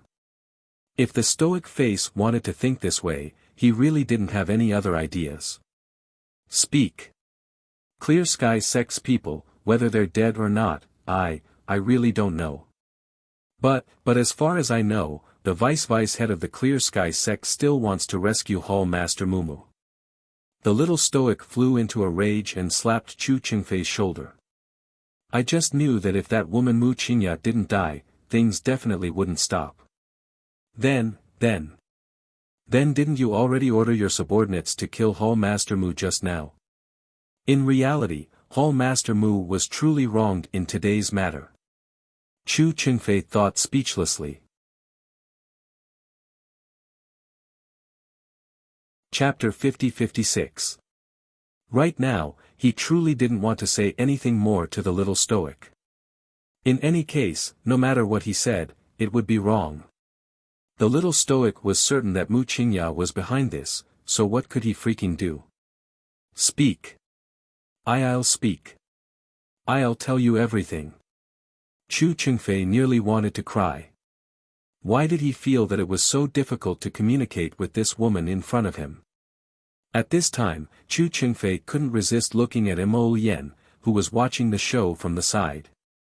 His gaze actually contained a bit of a plea for help. Your Highness, do you still remember this humble one? Mo Yen glanced at him expressionlessly. I don't remember. Everyone, Chu Qingfei said pitifully, I am Greiping Village's Earth Spirit Formation. Mo Yen's brows twitched slightly. When this person mentioned Greiping Village and the Earth Spirit Formation, Mo Yen's heart couldn't help but jolt. She sized him up and nodded. I remember now. You're a pawn that Tianyun placed in Greiping Village to nurture the underground zombies of Greiping Village. Back then, you picked up a ready-made formation from a heaven-level talisman master's foundation and used someone else's formation to set up your own Earth Spirit Formation.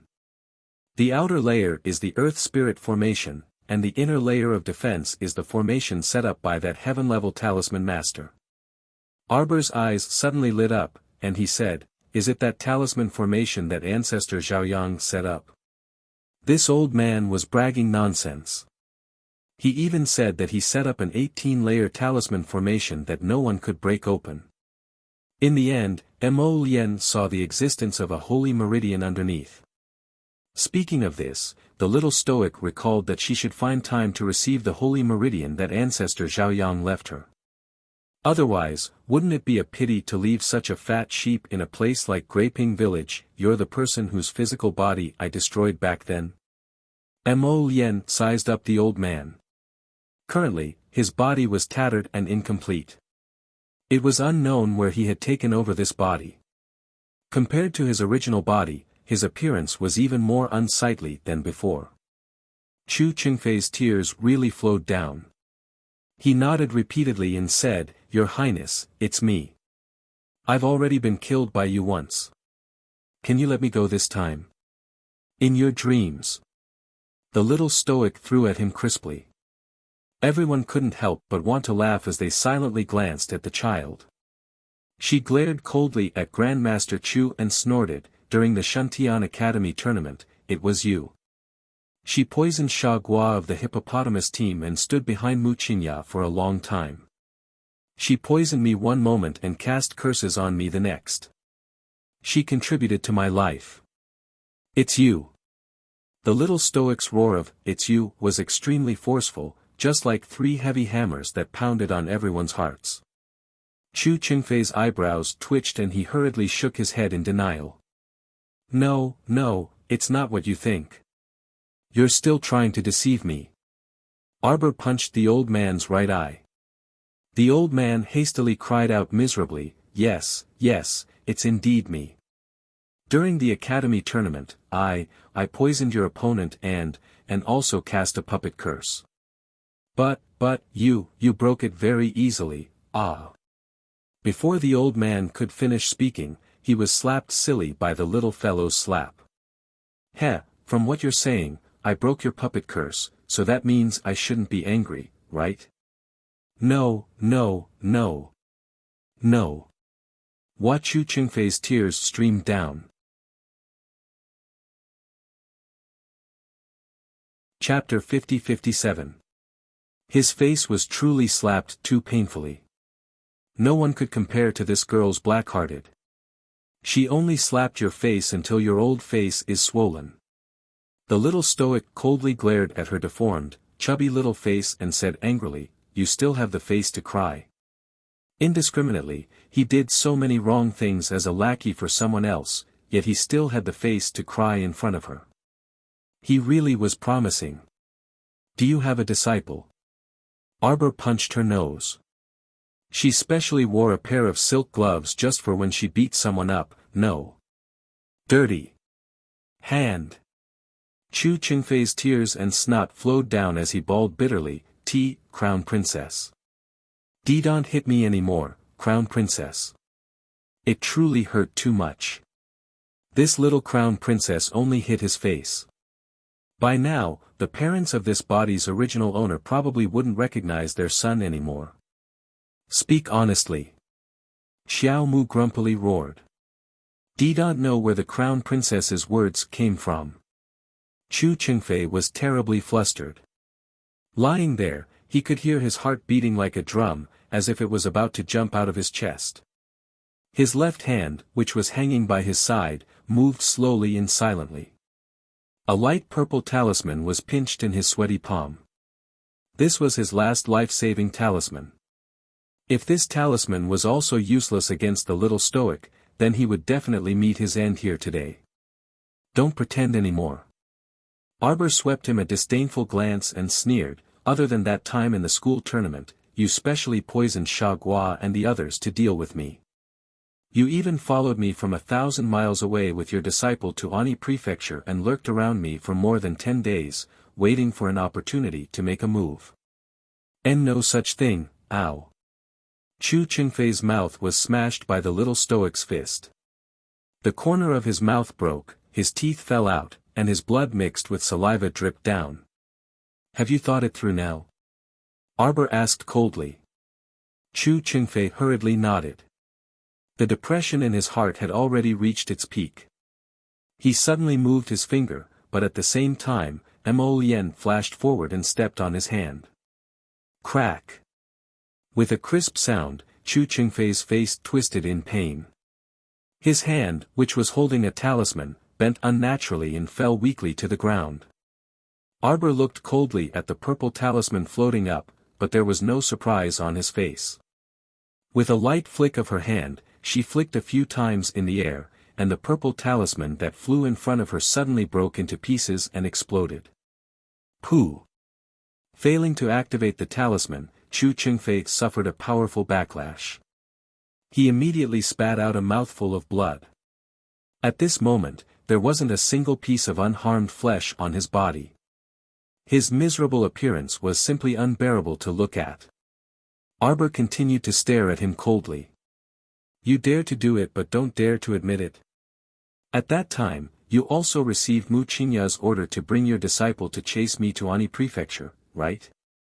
You are that great talisman master of heavenly fate who has been hiding behind the scenes all this time."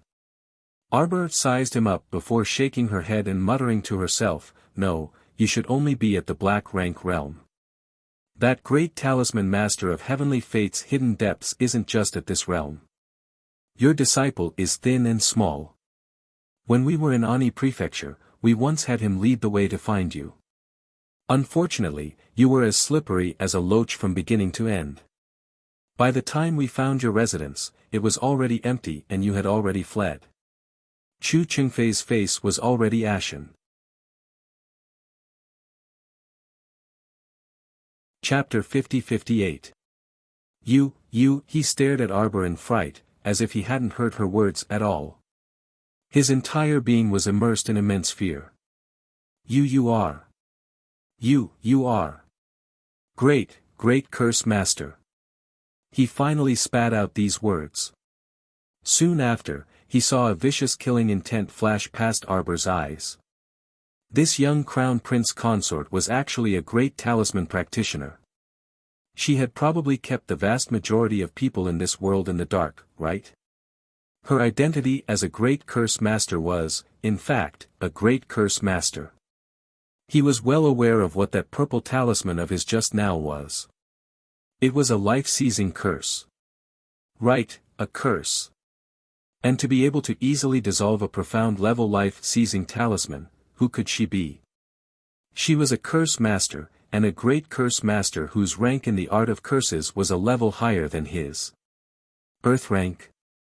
Heaven rank? There was actually such a person in this world who could conceal her identity as a heaven-rank great curse master so well, deceiving everyone. Even he had fallen for her old trick. No wonder Hall Master Mu had wanted the little lady to die all these years, but the little lady couldn't die every time. Ha ha ha. What kind of joke was this, wanting to kill a heaven-rank great curse master? Just by relying on those 2 or 3 people, just by relying on a few mediocre talisman practitioners or curse masters. Could they kill her? It would really be strange if they could. You know too much, Xiao Mu said calmly as before. She didn't seem to be the least bit anxious about her identity as a great curse master being exposed. Chu Qingfei's tears streamed down his face.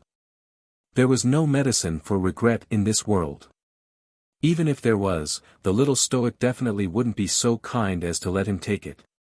He was dead for sure today. Just by looking at her calm expression, he knew that he couldn't be any more dead. I can hand over a strand of my soul to follow your excellency forever. Chu Qingfei suppressed the unwillingness in his heart and stammered. Not everyone has the qualifications to become this crown princess subordinate. Arbor said coldly. His cold voice was like a sharp arrow that stabbed into Chu Qingfei's heart. There was no hope left. Kill him. Arbor stood up and said expressionlessly. This person had made a move against her time and time again. He had even chased her for 1,000 li, from Shantian Prefecture to Ani Prefecture. His evil intentions had yet to die. For such a person, there was no need to continue to make things difficult for him. What's more, his heart was filled with unwillingness, and he might even counterattack from time to time. How could he be allowed to live? Arbor waved his hand and walked away. A short scream came from behind, and then everything returned to normal. GC, Old Zhou, and the other citizens of Sin City all had a serious look in their eyes. Even they didn't dare to casually think about the identity of a grand charm master. They simply didn't dare to make any deep guesses about this mysterious and frightening skill. They didn't have much contact with the little crown princess and only knew that she was a talisman master. Now that they learned that she wasn't just a talisman master but also a grand charm master at the earth rank or above, they couldn't help but respect her a bit more. His Highness the Crown Prince and the Crown Princess weren't ordinary people. Fortunately, they had always been obedient and didn't underestimate this Crown Princess. In order to live more comfortably in the future, they definitely had to be more cautious in their actions in the future.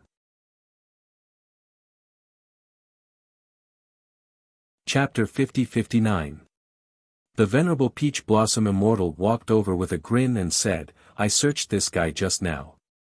This person is from the Hall of Heavenly Fortune Talismans. The reason he joined the Clear Sky faction is probably because of benefits. Mu Qingya is truly generous to him. Mu Qingya already gave him many benefits for that small matter of poisoning Shantian Prefecture. According to his memories, there are at least 3 people in the Hall of Heavenly Fortune Talismans whose talisman level is higher than his. One of them is his teacher, Great Master Yi. Jojo should have exchanged blows with him before. The other person is called Luo He. He's the Vice Hall Master of the Hall of Heavenly Fortune Talismans. Arbor nodded. I know him. I don't really remember that Great Master Yi. I met this Luo He not long ago in the Tianji mystic realm. Jojo should have also met Great Master Yi before. Yuan Shichen said with a smile, according to Chu Qingfei's memories, his master, Great Master Yi, has been by young Sir's side for a long time.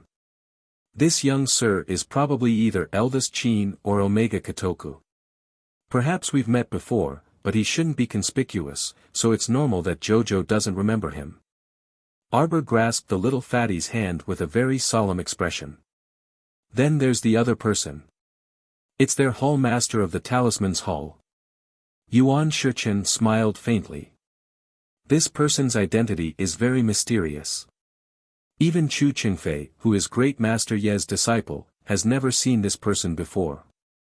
According to speculation, this person is extremely likely to be a heaven-ranked Great Talisman Master. Arbor uttered an "oh" and didn't say anything else. The Venerable Peach Blossom Immortal's lips twitched as he smiled. He walked up to the little stoic and said, Jojo, I've said so much to you, but you're only going to reply with one word? It's already good enough that you haven't "oh." Mo Yen rolled his eyes and pulled his rash wife to his side. Jojo usually doesn't bother with people when it comes to topics that don't interest him. Xiao Mu silently glanced at her husband before pulling back her chubby hand. You're spouting nonsense. How could she ignore him? Usually, no matter what others said to her, she would definitely respond. After dealing with Chu Qingfei, Arbor took out the real teleportation array from his sleeve and opened it. Just now, they had all disappeared for a moment because Arbor had activated the invisibility glyph array. At the same time, he had used the power of space in his body to teleport everyone a certain distance away. He had completely fooled Master Chu, causing him to muster up the courage to walk out. As a result, he was caught red-handed by Arbor's men. Jojo wasn't someone who liked to be tricked, but she often tricked others if the little stoic truly wanted to scam someone. Based on her methods and character since she was a child, she could basically scam someone successfully. Whoosh! The group of people immediately disappeared from Wang Zhuangzhen's trapping array. At the same time, all the residents of Wang Zhuang town were taken away. When he appeared again, everyone could not help but let out a long sigh of relief. Thank goodness, they didn't fall into a ditch or crash into a wall this time. They appeared very normally 500 meters away from Dragon Flame City's East City Gate. Just from the city gate, everything looked very normal. People shuttled in and out of the city gate normally and lined up in an extremely orderly manner. Arbor and Mo Yen looked at each other. Should we directly enter the palace? This place looked normal. Could it be that the inner court of the palace was already under someone's control? You're tuning into the Han Li's Wuxia Adventures YouTube channel. We're so grateful for your support and don't forget to subscribe to join us on this incredible journey through captivating stories. Your generosity through donations truly makes a world of difference, as it's the primary source of revenue that allows me to expand and enhance this channel for you. Thank you from the bottom of my heart for being a part of this adventure.